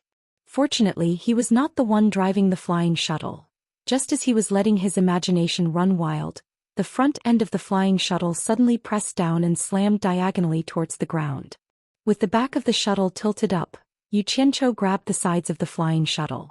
He could see the ground getting closer and closer to him. He immediately cried out in alarm, "What are you trying to do, Xianxia?" Like a nail, Xianxia, who was standing firmly at the front of the flying shuttle, descended against the wind. He looked back and snorted coldly, "Cowardly rat." Then the flying shuttle abruptly returned to normal and flew almost close to the ground. Finally, it slowly stopped in front of a magnificent palace built against a mountain. Bang! The moment the flying shuttle landed on the ground, Xianxia had already floated out and landed lightly on the steps of the palace's entrance. Yu Qianchou dashed out as if he was running for his life. Then he took the flying shuttle in his hand and checked it. After confirming that it was not damaged, he put it away. Just as he was about to scold Xianxia, he saw 2 golden-robed guards at the entrance of the palace. He immediately looked around and found that it was the entrance to the netherworld that everyone had mentioned. Only then did he know why Xianxia had stopped. "Damn it! Why didn't you say anything?" Yu Qianchou cursed under his breath. In his heart he was also amazed at the vastness of the immortal world. With Xianxia's cultivation, it took him more than 3 days to fly from the psychedelic Immortal city to here. If it was him who knew how many days it would take to fly. This was the difference in cultivation. After looking around he swayed towards a small hill on the side. Just as he reached the top of the hill he heard Xianxia's voice behind him. "Where are you going now?" "To be." Yu Qianchou turned back and roared. Just as he lifted his robe he found that there was a call in front of him that seemed to be more hidden. He turned back and roared again, "Don't peek." Xianxia's face immediately darkened. He had no intention of peeking at all. After turning into the call Yu Qianchou looked around. After confirming that there was no one he took out a silver ball and pressed it into the mountain wall. This was mainly to shorten the time it would take to reach the entrance to the netherworld. Then he lifted up his long robe and fired a shot to deceive others. After tying his belt he swayed back to the entrance of the palace. Xianxia looked at him coldly and sneered, "Why don't you take a dump again?" Yu Qianchou shrugged disapprovingly, "This thing doesn't care about travel together. The place I just went is very hidden." If you want to take me there, I'll wait for you. Xianxia's lips moved, but he forcefully held back and did not say anything. He realized that he was not a match for Yu Qianqiu in a quarrel. The main thing was that he was not as shameless as Yu Qianqiu. The two golden-robed guards looked at each other. They had never heard anyone talk about taking a dump here. It was simply unbearable. One of them immediately shouted, "This is the entrance to the netherworld. Those with the token can enter. Those without the token are not allowed to make a ruckus here. Leave quickly." Yu Qianqiu immediately took out his netherworld passage token and waved it in front of the ash cloud messenger in a threatening manner. It was as if he was saying, "Did you hear that? Those without the token are not allowed to make a ruckus here. I can make a ruckus with the token. If you don't have it, you better shut up obediently." Xianxia's face darkened again. Although their heartless palace had the netherworld token, it had always been used by groups.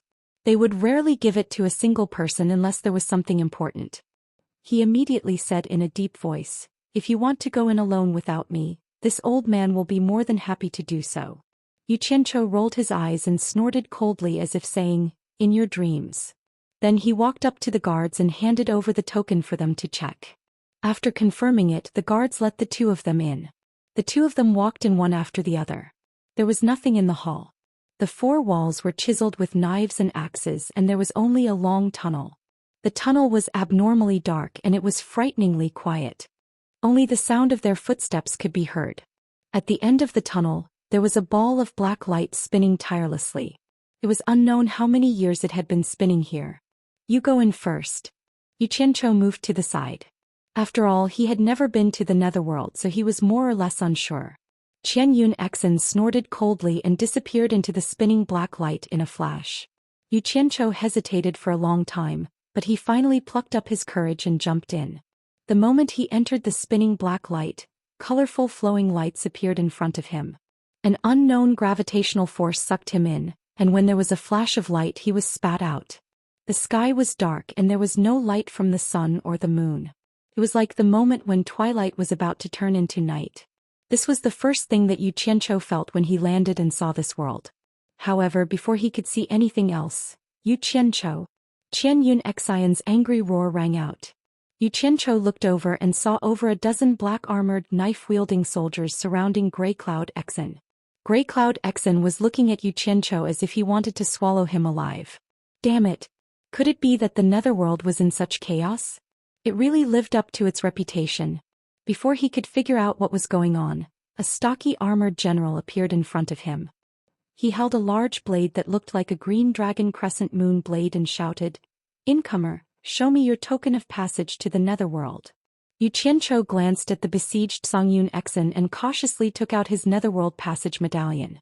While the other side was checking the medallion, Yu Qianqiu pointed at Songyun Xen and carefully asked, "General, what crime did he commit?"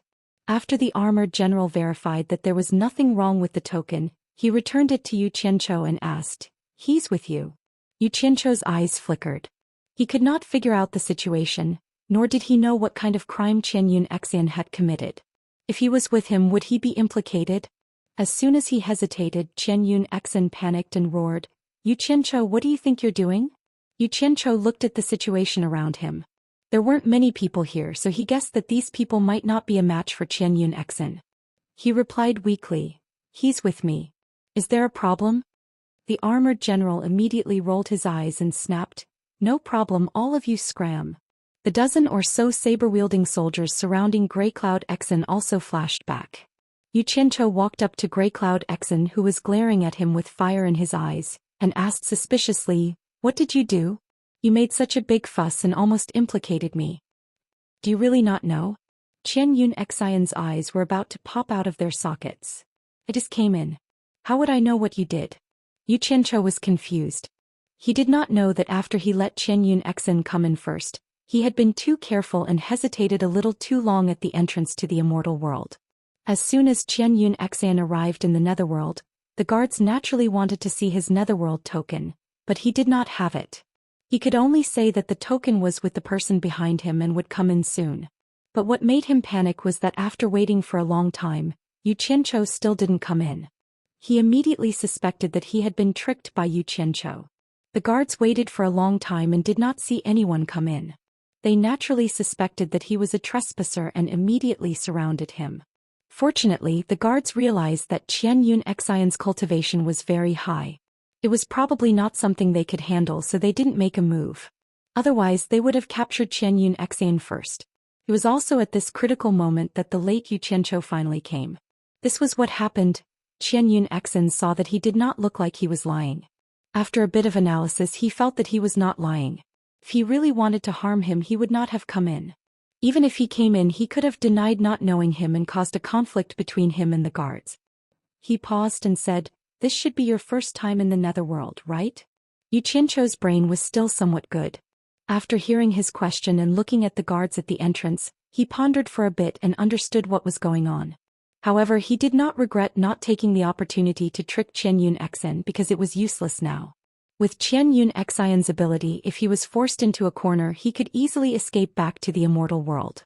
The exit was right in front of him, and the guards here should not be able to stop him. Yu Qianzhou replied with a non-committal "n," indicating that it was indeed his first time in the netherworld. Then he began to look around. A huge stone tablet at the side, diagonally facing the exit of the netherworld, attracted his attention. Anyone who entered the netherworld from the immortal world would probably be able to see the inscription on it. The vast netherworld, a world of its own. Birth, old age, sickness and death. The ultimate place, the netherworld. 20 large, blood-red words were forcefully engraved on the huge black stone tablet. The words exuded an ancient aura, making people have the urge to kneel and worship them. Yu Qianzhou's gaze turned towards the endless darkness. This place was not completely dark. There was a hint of a green haze to it. It felt like there was some light, but he couldn't tell where the light was. It was like the moment when dusk turned to night or when the night was about to break. Everything was hazy. The guards at the entrance of the netherworld looked at the two fellows who were unwilling to leave. From time to time they would look at their leader, who was the guy who had just checked Yu Qianzhou's pass. Logically speaking, at this time the leader should have shouted, "Since you have the pass, you are not allowed to stay. Leave immediately." But the strange thing was that the leader looked to the side with his hands behind his back, as if he had not seen anything. Chapter 995. This was called smart people doing smart things or being perceptive. At first, the armored general only realized that he couldn't see through Zhou Qianzhou's cultivation. Later, when Yu Qianzhou came in, he didn't pay much attention at first, because Yu Qianzhou's weak response made him look down on him a little. However, when he realized that he also couldn't see through Yu Qianzhou's cultivation, he was shocked. Why did two Immortal Emperor-level experts come from the immortal world all of a sudden? The underworld's cultivation was divided into 4 levels. Underworld Knight, Underworld Sage, Underworld Venerable and Underworld Emperor, corresponding to the immortal world's minor Immortal, Exalted Immortal, Great Immortal and Immortal Emperor levels. The armored general's cultivation wasn't low. Otherwise, he wouldn't have been sent to guard the underworld's entrance. After all, he was a late-stage underworld venerable, equivalent to a late-stage great immortal. However, since he couldn't see through their cultivation, these two were at least early-stage immortal emperor experts. The reason he was shocked wasn't because he was afraid of Zhou Qianzhou Xin, but from Zhou Qianzhou Xian's actions at the beginning, he was clearly wary of the underworld. However, the guy who came later was different. His cultivation was so high, why did he pretend to be weak? Based on his many years of experience, people who pretended to be weak were often the easiest to ignore and often the scariest. So, seeing that the two didn't leave, he didn't dare to say anything. If he angered them, he wouldn't be able to handle it. Anyway, they came in with a token and didn't break any rules. So he turned around and pretended he didn't see anything, displaying the style of an old fox who was good to everyone. So this is the underworld. Yu Qianzhou muttered softly. It was more or less different from what he imagined. He looked around and didn't know where to go. What do you want to do in the underworld? Zhou Qianzhou finally couldn't help but ask the question in his heart. Yu Qianzhou glanced at him and thought that it was a good idea to keep an expert by his side. After all, he knew nothing about the netherworld and was not in a hurry to get rid of him. He shook his head and sighed. I dare not disobey the Celestial Emperor's decree. Oh right, your heartless palace should have people doing business in the netherworld, right? Yes. Seeing that his tone had suddenly become gentle, Xianxia recalled Meihe's words before he came, and immediately became vigilant. What do you want? We can't run around aimlessly.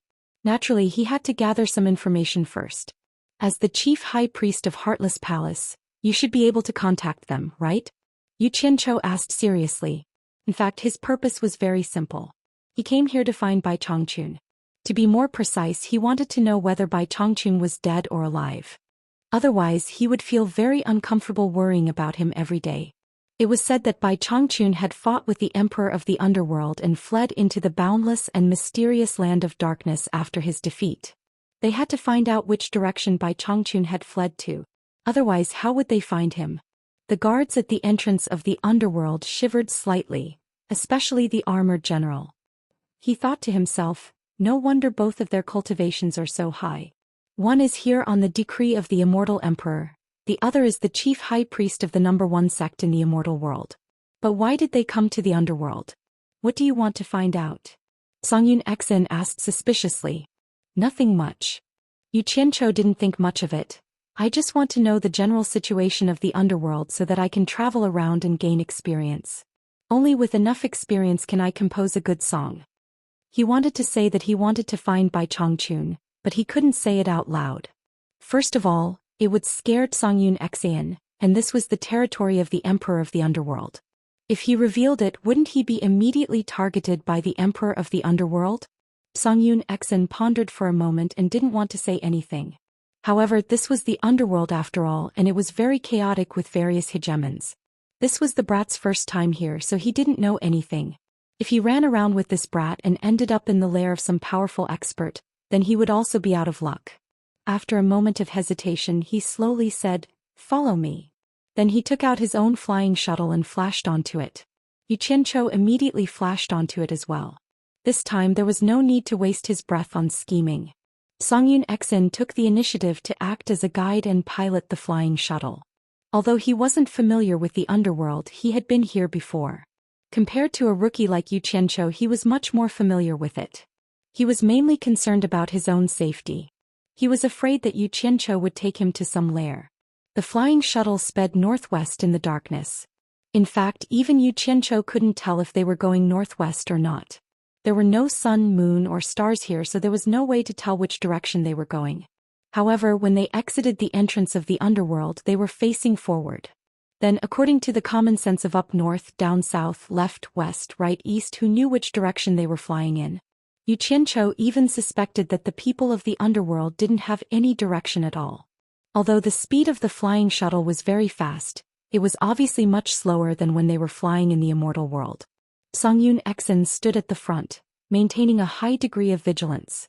His robe fluttered in the night, making him look extraordinary. In particular, his hands were hidden in his sleeves. Yu Qianqiu didn't doubt that if they encountered any unexpected situation, the hands hidden in his sleeves could pull out the Heartless Palace's 3 swords drawing technique at any time. It would definitely be earth-shattering. Yu Qianqiu kept looking around. The scenery of the underworld was not just a little worse than the immortal world. The main reason was that there was no scenery to see. Everywhere was dim and gloomy. From time to time he would see streams of light dancing in the air. He didn't know what they were, but it was slightly mysterious. Occasionally he could see the shadow of a huge black shadow flashing by. Judging by the shape, it should be the mountains of the underworld. I say, High Consecrator Songyun, where are you taking me? Yu Qianqiu had lost count of the number of times he had asked this question. The annoyed ash-gray cloud Exin finally spat out 4 words, Twilight City. Twilight City? Yu Qianqiu was slightly stunned. He felt that he had heard this name before, but he couldn't remember when he heard it. Normally, if he heard such a rare name in the immortal world, he would definitely remember who said it. Could it be an impression from his previous life? In his previous life, the underworld, which was the netherworld, had Twilight City? What kind of place is Twilight City? Is it a city? Why is it called Twilight City? He asked a lot of questions in one breath. Songyun Exin understood that if he didn't answer, this guy would continue to be annoyed. He looked around vigilantly and casually explained, No one knows why it is called Twilight City, at least I don't know. Maybe someone knew in the past. Anyway, this name has existed for a long time. It is a city and no one knows when it has existed. In short, many things in the underworld are too old to be judged by common sense. It is now a place for trade between the immortal world and the underworld. It is said that when the demon world was not sealed, the cultivators of the three realms would trade here. A place for trade between the immortal world and the underworld? Xianxia was startled. He searched his mind but had no memory of it. He couldn't help but wonder, since it is a place for trade between the immortal world and the underworld, why have I never heard of it in the immortal world? Xianxia sneered. The rules of the underworld do not allow the people of the underworld to trade with the people of the immortal world. However, there are some things that both sides need, so the underworld palace turns a blind eye to it. However, no one would be stupid enough to openly provoke the underworld palace. If not stupid, then what is? What's more, Twilight City is not a place that ordinary immortal world sects can reach. It's not surprising that you don't know about it.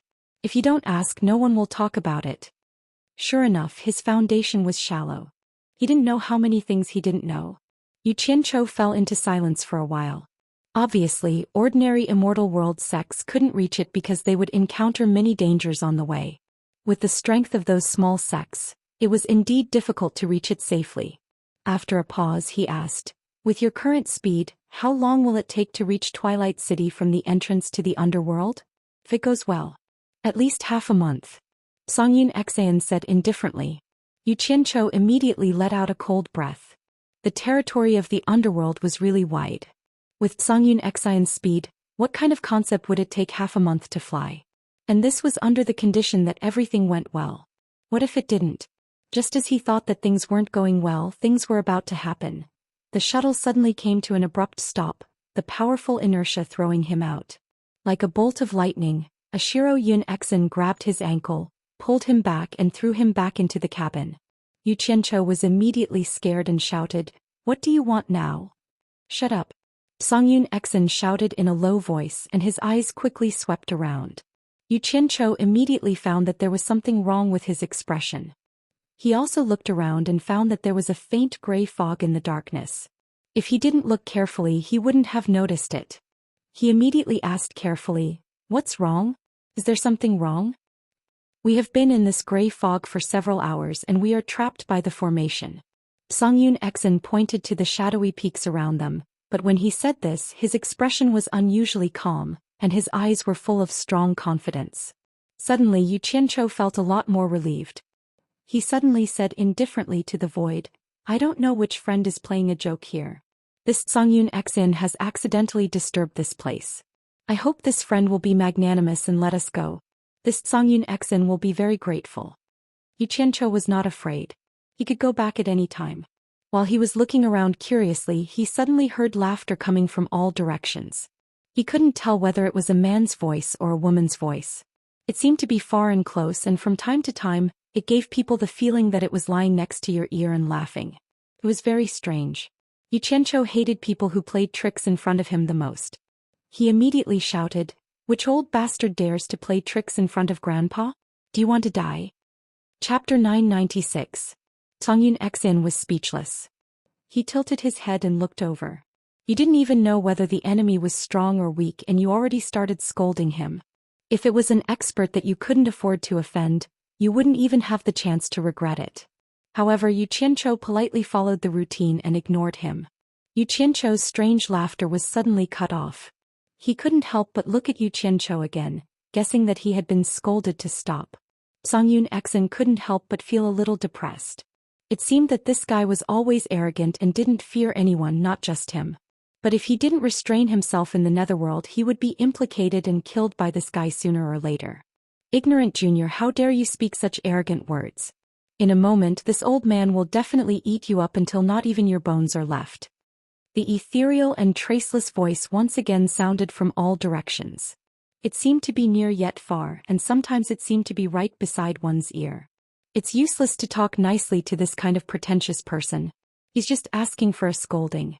Look, he's exposed. What an old guy. Xianxia looked around and turned to ask Xianxia, "With your ability, it shouldn't be a problem to take care of him, right? I didn't even see him, how would I know if there's a problem?" Xianxia's face twitched. This kind of person was really not on the same level as him. Seeing that he didn't say anything, Xianxia didn't stand on ceremony. He took a step forward, stepped on the side of the ship and waved his hand at the night sky, shouting, "Old bastard, I'm warning you, the person next to me is a top expert, Xianxia. the chief consecrator of the #1 sect in the celestial world, Heartless Palace. If you know what's good for you, hurry up and give way or he won't be polite to you.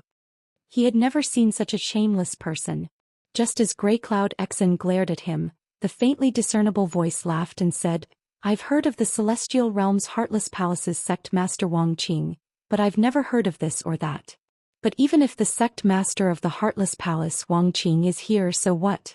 This is the Netherworld, it's not the place for people from the celestial world to be arrogant. Yu Qianqiu immediately pointed around and shook his head at Songyun Exen. This old thing is obviously looking down on you. In fact, Qin Yun Exen had already used his perception to scan the surroundings during this period of time. His eyes flickered as he looked around and said, I have no enmity with Sir and do not wish to have any conflict with Sir. I hope that Sir will stop here, all right? Yu Qianqiu's spirit was instantly lifted. He could hear a hint of an ultimatum in his words. It seemed like the show was about to start. Stop. The faintly discernible voice giggled. What a joke. I haven't even made a move. You're the ones who barged into my Mirage Mystery. You can't even break out of my Mirage Mystery, so what qualifications do you have to fight with me? Songyun Exen snorted coldly. Just like Yu Qianqiu, he stepped on the railing with one foot, stared down at Ji Hao and said in a bland tone, You are hiding in the vast Styx River, so you must be a member of the Styx River water kind. Do you think that I can't do anything to you just because you're hiding in the Netherworld River? Styx River? Yu Qianqiu was stunned. He quickly craned his neck to look around. He could vaguely see an outline that was as wide as a black belt extending to both ends of the land. He couldn't see the end of it either. This should be the Styx River that Songyun Exen had mentioned. The other party paused. Obviously, he was surprised that Songyun Exen could discover his hiding place. Then he giggled and said, I won't argue with you. We'll talk after you break my Mirage Mystery. If you can't just wait for death. Child's play. I'll naturally break it after I kill you. Songyun Exen stared down without turning his head. He said to Yu Qianqiu, Wait for me here. We'll continue our journey after I get rid of this demon. His words were filled with great confidence in his own strength. Yes, yes, yes. Yu Qianqiu nodded repeatedly. Do whatever you want. I can take care of myself. Songyun Exen stomped his feet lightly and floated in the air. His cold gaze swept across the land below. With a swoosh, he turned into a blue stream of light and charged down. Yu Qianqiu hurriedly controlled the flying shuttle. He knelt at the bow of the ship and stuck out his butt to look at the commotion below. Just as the stream of light was about to collide with the wide river below, Songyun Exen's shout was suddenly heard. Absolute heaven! Yu Qianqiu suddenly recalled that Wei Chuanqiu had told him that day. The Passionless Palace's sword drawing technique had a total of 5 forms. The first form was called Absolute Heaven, the second form was called Absolute Earth, the third form was called Heartless, the fourth form was called 2 Swords as One, and the fifth form was called 3 Swords as One. Songyun Exen had already mastered all 5 forms of the sword drawing technique. Then this Absolute Heaven should be the first form of the Passionless Palace's sword drawing technique. Just as this thought flashed through his mind, a dazzling light suddenly illuminated the world. Although it was shrouded in a thin layer of fog, the surrounding situation could be seen clearly in an instant. The surging waves of the river reflected the dazzling light. In the sky, the sword ray that was like a heavenly dragon clashed violently with the reflection in the river. Boom! The tranquil night was broken. A huge wave instantly spread out from the wide Netherworld River, rumbling and surging in all directions. The center of the wave exploded into a splash of white water that was hundreds of meters high, charging straight at the flying shuttle above. F***CK. Yu Qianqiu let out a strange cry. He used the water art and slapped out with his palm. The violent wave of water immediately scattered in all directions, brushing past the flying shuttle and shooting even higher. Water was soft and could dissipate force. To be able to cause such a high wave, it was clear how powerful Songyun Exen's attack was. Then Yu Qianqiu saw with his own eyes that the Netherworld River, which was nearly a kilometer wide, was almost cut off by Songyun Exen's sword. He could see the riverbed. Meanwhile, Songyun Exen's sword-drawing technique did not dissipate. It directly struck a huge mound of soil on the riverbed. Ah! A scream rang out. The Netherworld River, which had been cut off, was instantly submerged together with Songyun Exen. The dazzling light that was like a flash in the pan suddenly disappeared. There was a throbbing in the surrounding air. Yu Qianqiu looked around vigilantly. He saw that a large area of hazy gray fog was sizzling away and gathering in the Netherworld River below. It was as if there was a huge range hood installed in the Netherworld River. It seemed like the mirage mist array had been broken. Yu Qianqiu immediately clicked his tongue. He thought to himself that Songyun Exin was indeed an immortal emperor-level expert. He had solved the problem with a single attack. It was clean and efficient. He wondered if Songyun Exin had killed that demon. As he was pondering, he suddenly heard a soft dong sound behind him. He turned around and saw a large hand quickly grabbing his neck. Yu Qianqiu was shocked. He slapped back with his hand almost without hesitation. A group of purple meteors burst out and smashed the hand that was grabbing him into pieces on the spot. Ah! The person screamed, but he reacted quickly. The moment his hand was crippled, he teleported hundreds of meters away before the group of flying swords could hit him. He turned around and ran. At that moment, a blue stream of light rushed out of the water with a boom. It shot out diagonally and cut off the person's escape route. It was Songyun Exin. A thick gray fog suddenly burst out from the figure's body to obscure the eyes and ears of others. In an instant, it wrapped around Gray Cloud Exin and shot out from the gray fog, rushing towards the Netherworld River below. As a bystander, Yu Qianqiu saw everything clearly. He immediately roared angrily, "B****, you dare to sneak attack me? Don't run." The group of purple swords in the air chased after him. He didn't care about anything else. He threw down the flying shuttle and teleported to chase after him. It was more important to kill him first. He didn't know what kind of magical power that the thick gray fog had. It actually trapped Songyun Exin for a while. After Songyun Exin rushed out of the fog, he happened to see the flying shuttle in the air lose its momentum and fall. He waved his hand and kept the flying shuttle. His gaze suddenly looked down. Just as the person who was fleeing in panic entered the water, close to 100 purple flying swords shot into the water like cannons.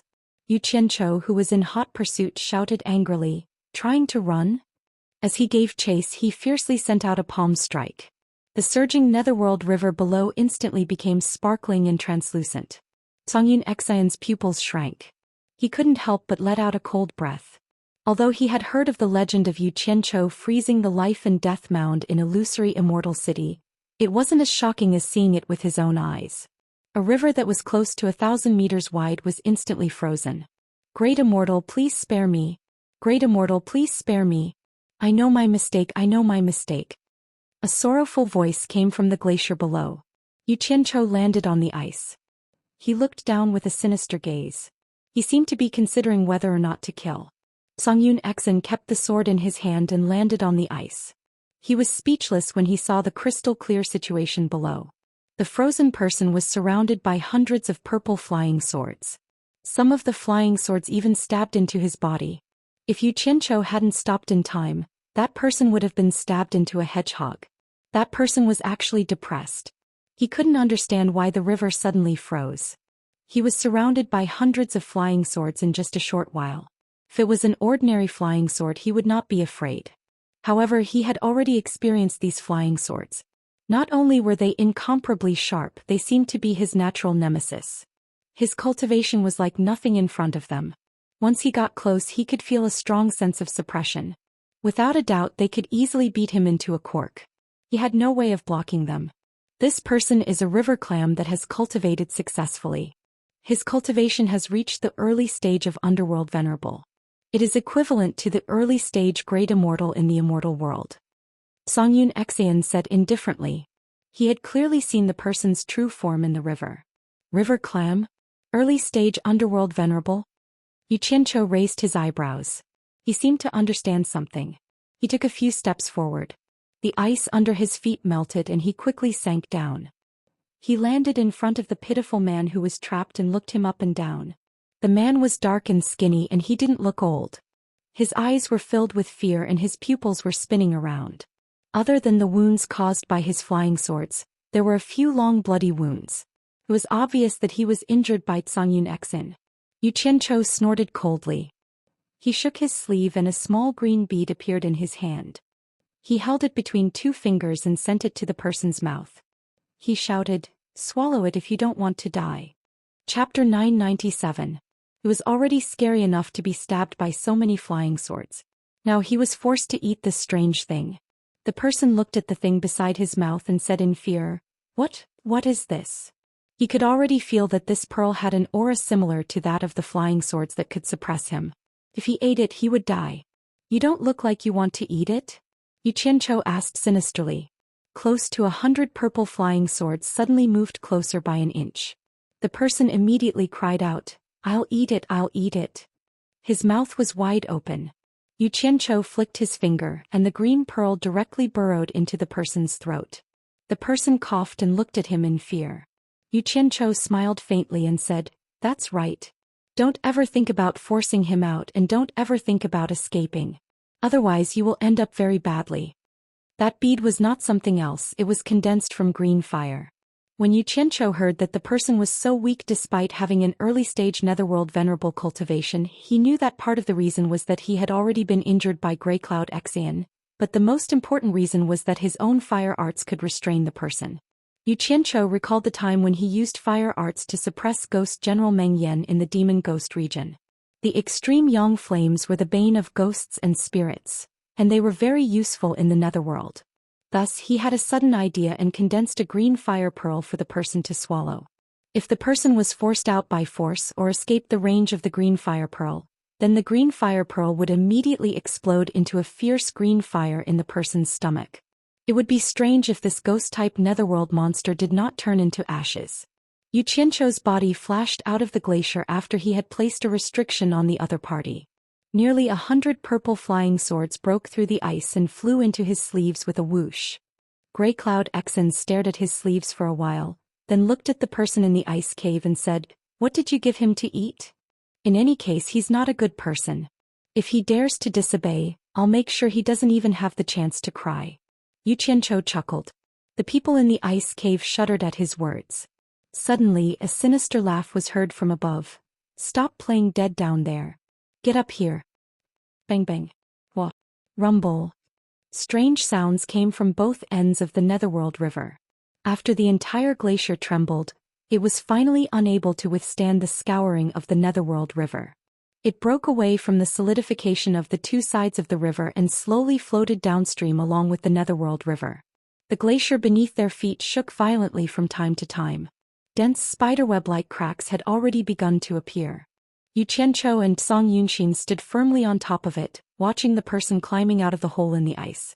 After that person carefully looked at the two of them, he realized that he couldn't see through their cultivation at all. It was obvious that they were both stronger than him. His entire face instantly turned bitter and he silently cursed his bad luck. Previously, when he saw the speed of the two flying shuttles, he estimated that their cultivation should be similar to his. In addition, he saw that they were people from the celestial world and not locals, so he didn't take them seriously. In the end, he suffered such a disaster. Little did he know that Zhou was being careful and didn't dare to fly too fast, but there were people who came to seek death. Thou art of the Netherworld River's water tribe. We are flying in the air and have nothing to do with you. Why are you waiting for an opportunity to harm us?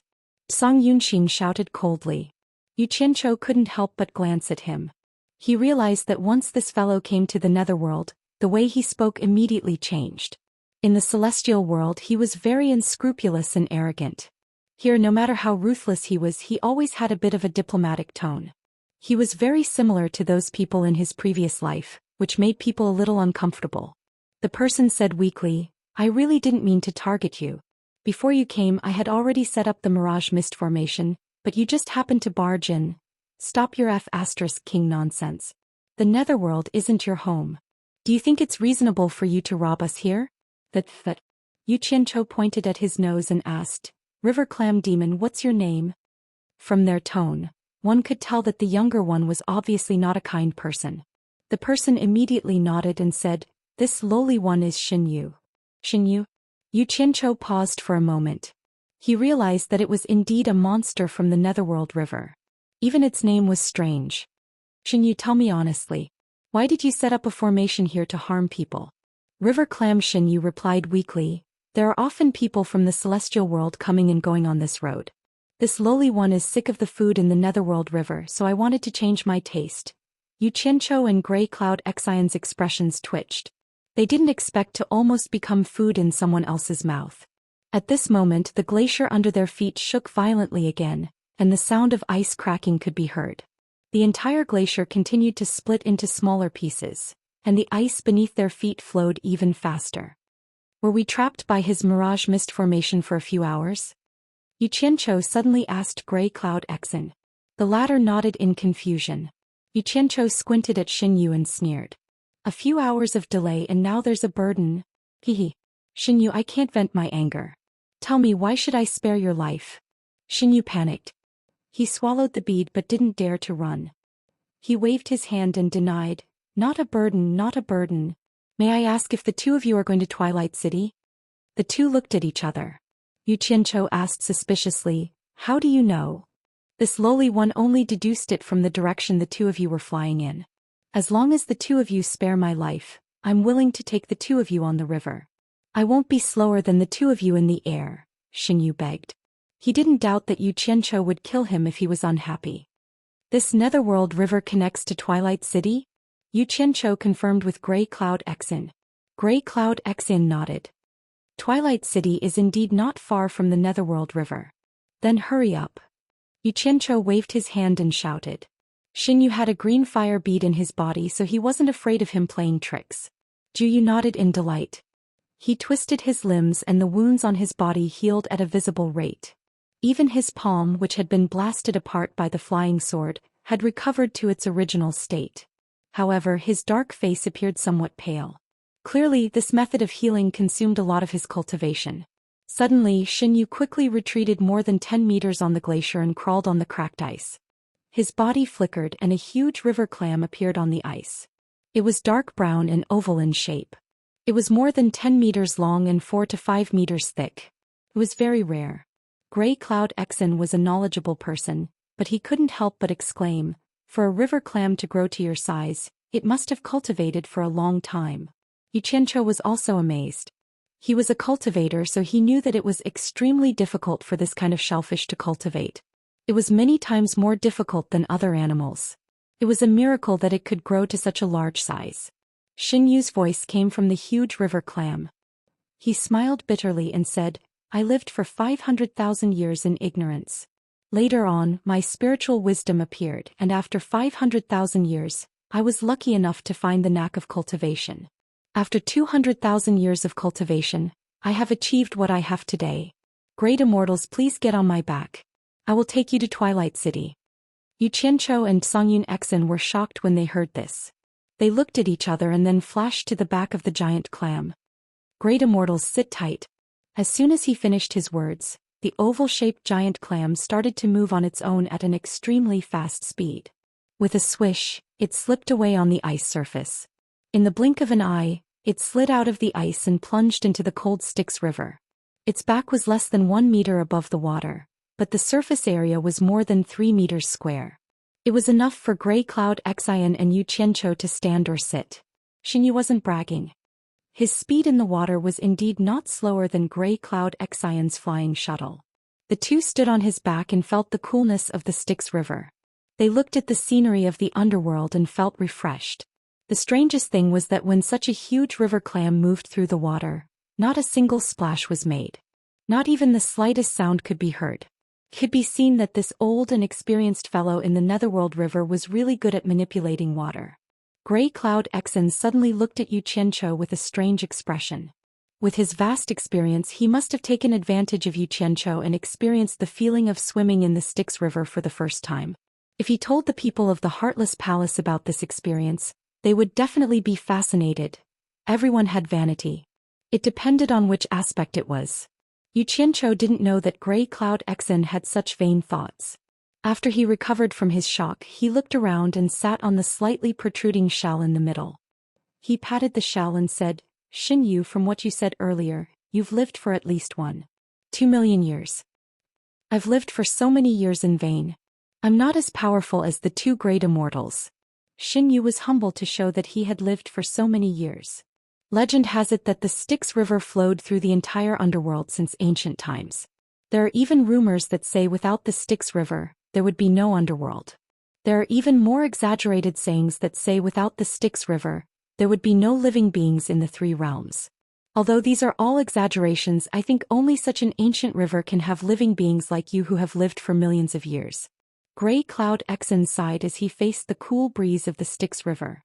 Then he looked at his feet and said, "You can live for 500,000 years before your intelligence is developed. I think you must be an ancient mutant similar to the fierce beasts in our celestial world. Otherwise, normal living beings can't live for so many years before their cultivation is complete." Hee. Great Immortal, you flatter me. It would be great if I was an ancient mutant. Xinyu smiled bitterly and said, "Ancient mutants that can live as long as me can more or less have a place in the Styx River with their talents and abilities. They won't wander around the Styx River like me." Chapter 998. You're not. Songyun Exen was taken aback at first, then exclaimed, "How is this possible?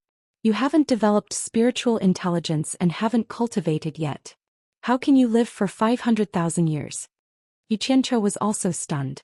Although his cultivation level wasn't high in the immortal world, he still knew some basic knowledge about cultivation. If it wasn't a prehistoric ferocious beast or an extremely special kind of ferocious beast that had accidentally devoured a now extinct heavenly treasure in a distant era, it was possible for it to live for hundreds of thousands of years with its strong physical body before it developed spiritual intelligence. Even so, it was still rare to hear of someone living over 500,000 years. Even those immortals had never heard of anyone who could live for more than 1,000,000 years. Of course, this wasn't to say that immortality was fake. It was just that the rise and fall of immortals were unpredictable. No one could predict what accidents would happen. It was as if there was some mysterious power that didn't allow a person to live forever. No matter how healthy one's physical body was, there would always be all kinds of calamities that forcefully took away one's life. The most common was fighting and killing for the sake of profit or grudges. This was the culprit that took away an immortal's life. Even Immortal Emperor Jin Tai, who controlled the immortal world, and Underworld Emperor Bai Qi, who controlled the underworld, didn't live for more than 500,000 years. It should be known that 500,000 years was definitely not a small number when compared to the passing of time. I don't know why either. Xinyu sighed. Yu Qianzhou and Songyun Exen glanced at each other. There was some suspicion in their eyes. They felt that this river clam was either bragging and hadn't lived for that long, or it didn't want to talk about it. Songyun Exen gave him a look as if to ask him to continue. Maybe he could get something out of it. Yu Qianzhou rolled his eyes as if saying, "I'm your enemy, why should I listen to you?" Songyun Exen was speechless. In fact, Yu Qianzhou had other thoughts in his mind. This Jiuyu's life is in my hands. If he really has a secret that he can't keep to himself, then it must be a big secret. I'm the only one who knows about it. Why should I let Grey Cloud Faith know about it? Both sides of the Netherworld River were gloomy. From time to time, specks of flowing light would dance in the air. Serpent carried the two of them and rode the waves without slowing down. The rolling waves of the Netherworld River retreated quickly like smoke. However, the waves in front of them came again and they could not see the end of the waves. It was unknown when Songyun Exen had also sat down. He sat back to back with Yu Qianzhou. The two of them were silent as they sensed the heroic and vicissitudes of the Netherworld River. Looking at both sides of the river, there were sometimes plains, sometimes mountains, and sometimes gloomy valleys. Although they could not see clearly, the feeling of vastness made their hearts tremble. This feeling was indescribable. Yu Qianzhou, a newbie who had just arrived in the Netherworld, didn't think much of it. He felt that the Netherworld should be like this. On the other hand, Songyun Exen, who had been to the Netherworld several times, sighed with emotion. He did not expect to see the Netherworld in a completely different way when he traveled quickly on this ancient Netherworld river. It was as if only the Netherworld River understood the Netherworld the best.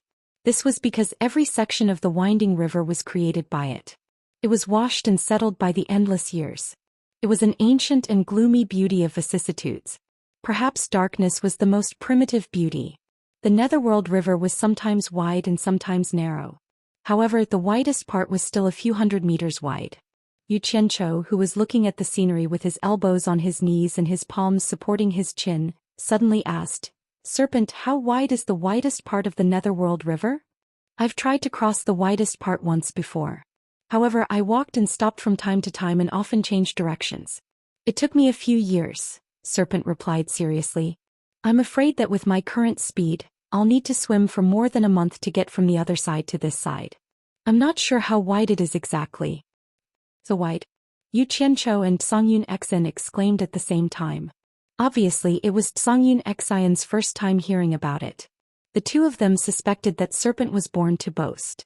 He said that he had lived for more than 1,000,000 years, and now he said that he had created such a wide river. Was this really a river? It was more like a sea. Yu Qianzhou licked his lips and chuckled. I say, Serpent, you might have misunderstood me. You've mistaken the length of the Netherworld River for its width. I'm talking about the distance between us now. Haha. Great deity, you might think that I'm old and confused, but I'm not so old that I can't tell the difference between length and width. Speaking of the length of the Netherworld River, it's not something we can reach in a month with our current speed. Serpent sighed. Take the direction we're going now. If everything goes smoothly, it will take half a month to reach Twilight City. Then we'll have to walk for another month before we can reach the Endless Horizon. And this is under the condition that everything goes smoothly. Endless Horizon. Yu Qianzhou turned around and asked Songyun Xen, do you know that place? Songyun Xen also turned around and nodded. I've heard of that place, but I've never been there. It seems that the people from the Netherworld that I've come into contact with are quite afraid of that place, and no one is willing to talk about it too much. That place is known as the punishment land of the Netherworld, so of course they're afraid. Serpent laughed and continued. Speaking of the Endless Horizon, you should be able to imagine that the distance that the Netherworld River traverses through is already incredibly long when you hear the word endless. After passing through the Endless Horizon, it's the boundless and mysterious land of darkness. I'm afraid no one knows how long the Netherworld River is there. Yu Qianzhou and Songyun Xen immediately gasped when they saw something specific for comparison. They finally understood how long the Netherworld River was. Its length was a concept that was very, very long, as if it was very far away, but no one could tell exactly how long it was. This was the length of the Netherworld River. While Songyun Xen was still in shock, Yu Qianzhou was already distracted.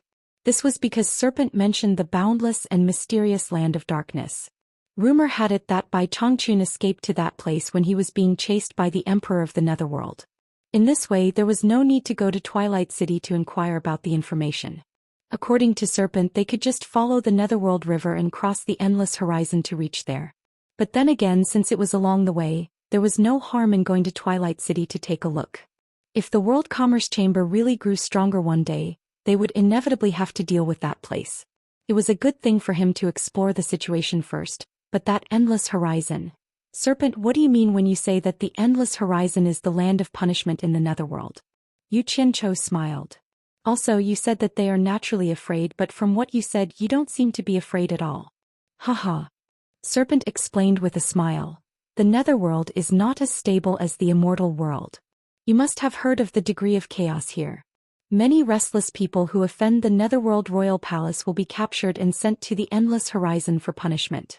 Their dantian will be sealed so that they can't self-destruct or use their cultivation. They will be forced to do all kinds of hard labor day and night until they die of exhaustion. This kind of punishment is quite cruel to criminals. Many criminals can't stand this endless torture and commit suicide. However, this is the Netherworld. Even if you commit suicide, there are ways to imprison your primordial spirit and soul, reforge your body, and let you be reborn with your memory. You will continue to suffer until you die of exhaustion. This is called living a life worse than death. Begging for life, begging for death. The Endless Horizon also has another meaning, which is endless torture. Hearing this, Yu Qianzhou and Grey Cloud Xian were silent. They didn't think that the so-called Endless Horizon was such a den of demons. They had never heard of such a way of punishment. The two of them could imagine the misery and suffering that the prisoners who were imprisoned there had to go through. Just imagine, even the right to die was taken away. Such a cruel punishment made the two of them shudder and their scalps go numb just thinking about it. As for why I'm not afraid of the Endless Horizon, it's because the Netherworld Royal Palace has no right to punish us. The Netherworld Royal Palace and the Netherworld Royal Palace have an agreement that we will not invade each other. If the people of the land invade us, we will report to the Netherworld Royal Palace and ask them to give us an explanation. Similarly, if we invade the people of the land, they will also report to us and we will also have to give them an explanation. I've heard of this. Grey Cloud Xian interrupted. That's why I found it strange that the Netherworld Royal Palace would attack us. We didn't offend you. You are from the Immortal realm. Naturally, you are not included in the agreement between the Netherworld Royal Palace and the Netherworld Royal Palace. Zhou said weakly, his voice much softer. Grey Cloud Xian and Xianxia couldn't help but look at each other. This reason was simple and sufficient. Who asked them to not be from the Netherworld Royal Palace? Xianxia stood up and looked at Grey Cloud Xian. Isn't the Netherworld Emperor in charge of the entire Netherworld? Why is there an exception for the Netherworld Royal Palace? Grey Cloud Xian shook his head and said, I don't know.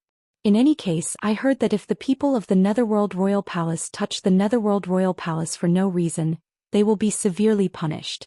Even most of the people of the Netherworld Royal Palace don't know why.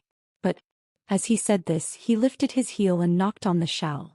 Since you have lived for so many years, you must have more experience than the people of the Netherworld Royal Palace.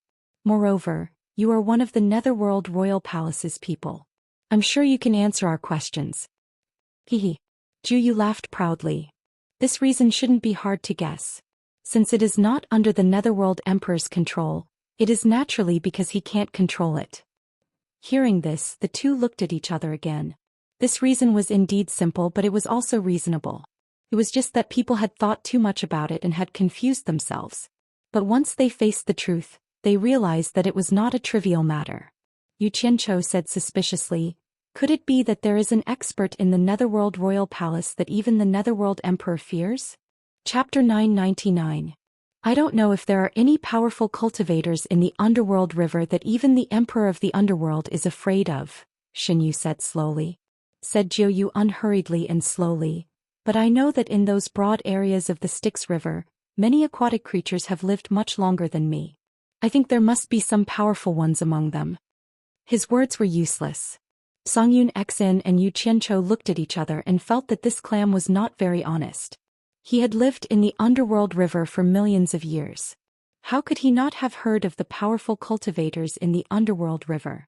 Even if he hadn't heard of all of them, he must have heard of some of the more famous ones.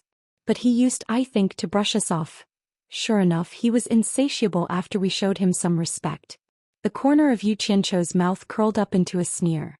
Just as he was about to show Xianxia how powerful he was, he saw that the Netherworld River basin in front of him suddenly opened like the mouth of a kettle.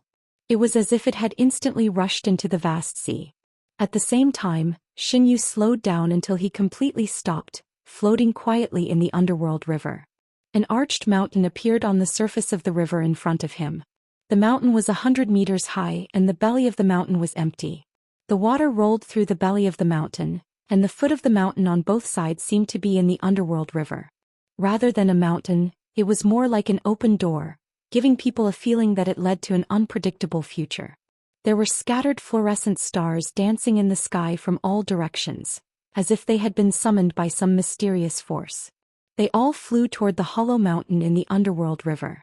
Finally, they gathered and hovered in the hollow belly of the mountain. For a moment, they looked like countless glowing beads hanging on the water surface, sparkling under the reflection of the river. It was dark all around except for this place, which was the only bright pearl in the entire underworld, embedded in the belly of the mountain. It was so beautiful. Songyun Xin and Xianxia looked at each other, not knowing what it meant. Coincidentally, a fist-sized ball of fluorescent light flew past the two of them.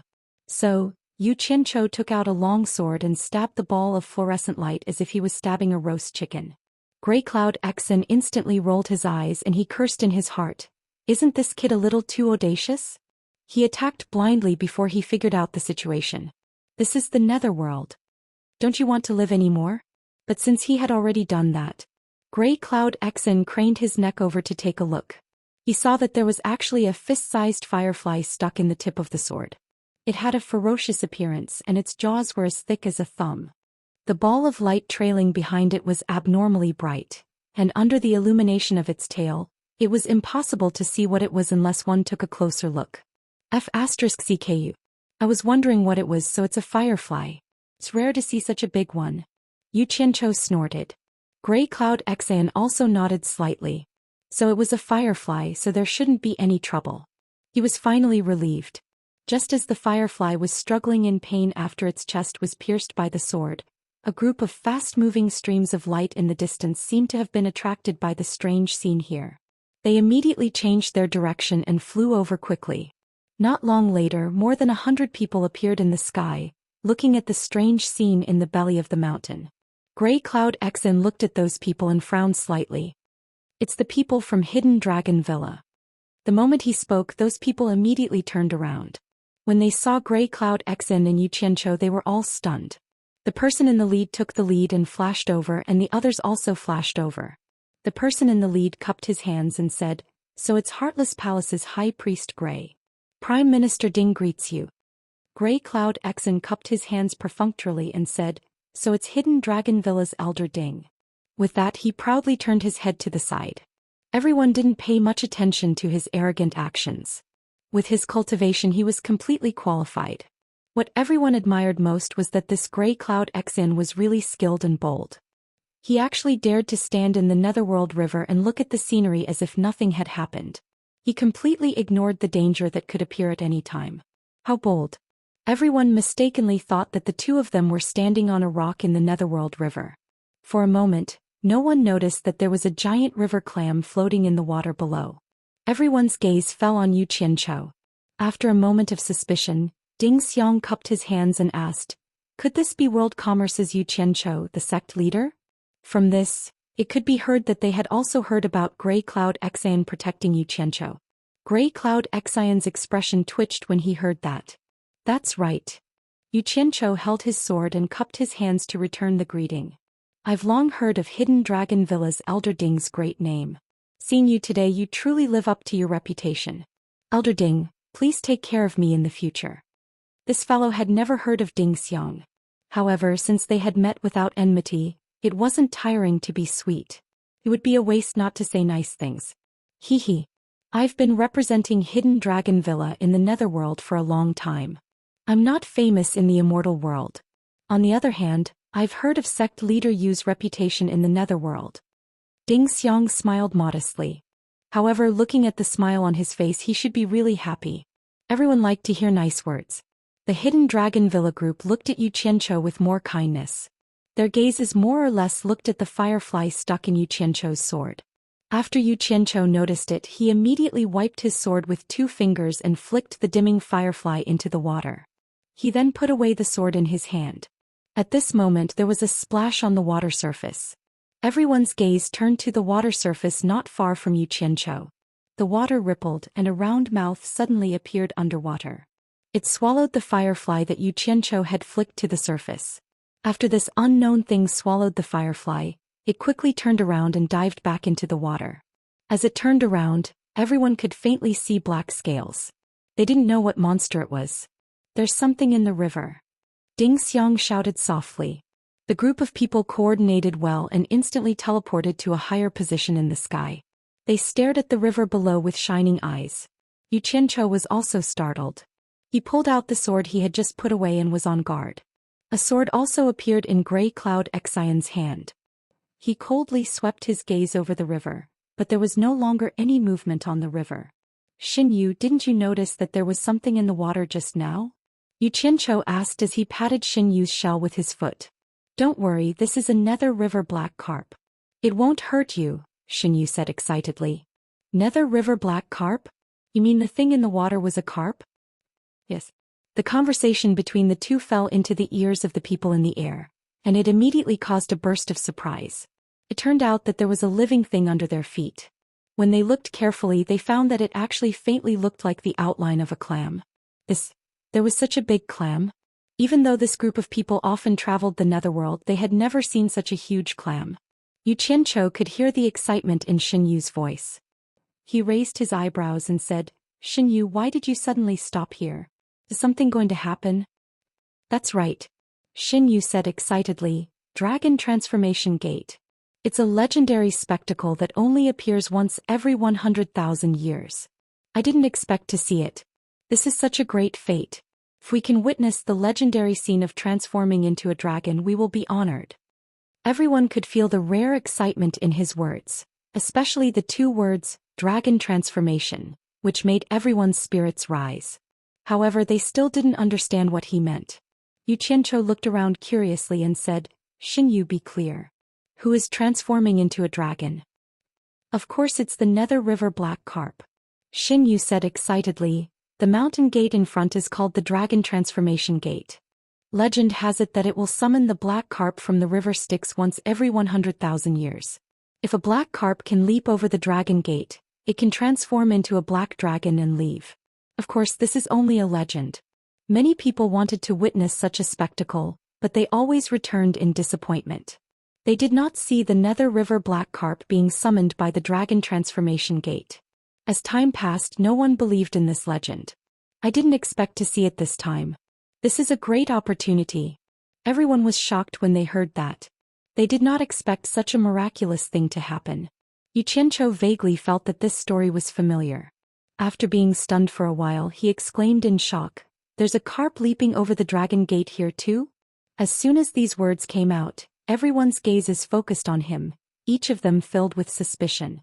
Xianxia knew he would not get an answer, but he could not help but ask, where did you see a carp leaping over the dragon gate? Xianxia was speechless. After his expression twitched awkwardly, he chuckled and said, I've never seen such a mysterious thing before. I just think it's a little ridiculous. Could it be that a carp can really transform into a dragon after crossing the dragon gate? Xianxia looked at him up and down suspiciously. He paused and said, the mystery of the netherworld cannot be predicted with common sense. Since there is such a legend, there must be a reason for it. Hehe. I hope that's the case. Then we'll have a feast for our eyes. Xianxia laughed perfunctorily. Seeing that everyone was looking at him with twinkling eyes, he stomped his foot and changed the topic. Xinyu, you just mentioned some great opportunity. Even if the black carp leaped over the dragon gate and transformed into a dragon, what does it have to do with us? You can't say that. Xinyu's tone was filled with yearning. Legend has it that among those who witnessed the black carp transforming into a dragon, there would always be someone who would form a good relationship with the black dragon and receive the black dragon's blessing in the future. Don't you think it's a great opportunity? I see. Xianxia rubbed his chin and muttered. Suddenly he felt that the sword in his hand was unusually dazzling. How could a good relationship be related to a weapon? He quickly put it away. Beside him, Xianxia also put away his sword. In short, everyone's eyes flickered with excitement. They were all dreaming of the legendary spring and autumn period. Bang! With a deafening sound, a bolt of purple lightning suddenly pierced through the night sky and directly struck the pitch-black and bare mountain gate. The gate was covered in purple lightning for a long time before disappearing. While everyone was still in shock, they suddenly felt a majestic and ancient aura slowly spread out from the mountain gate that stood in the water like a ripple. It was so frightening,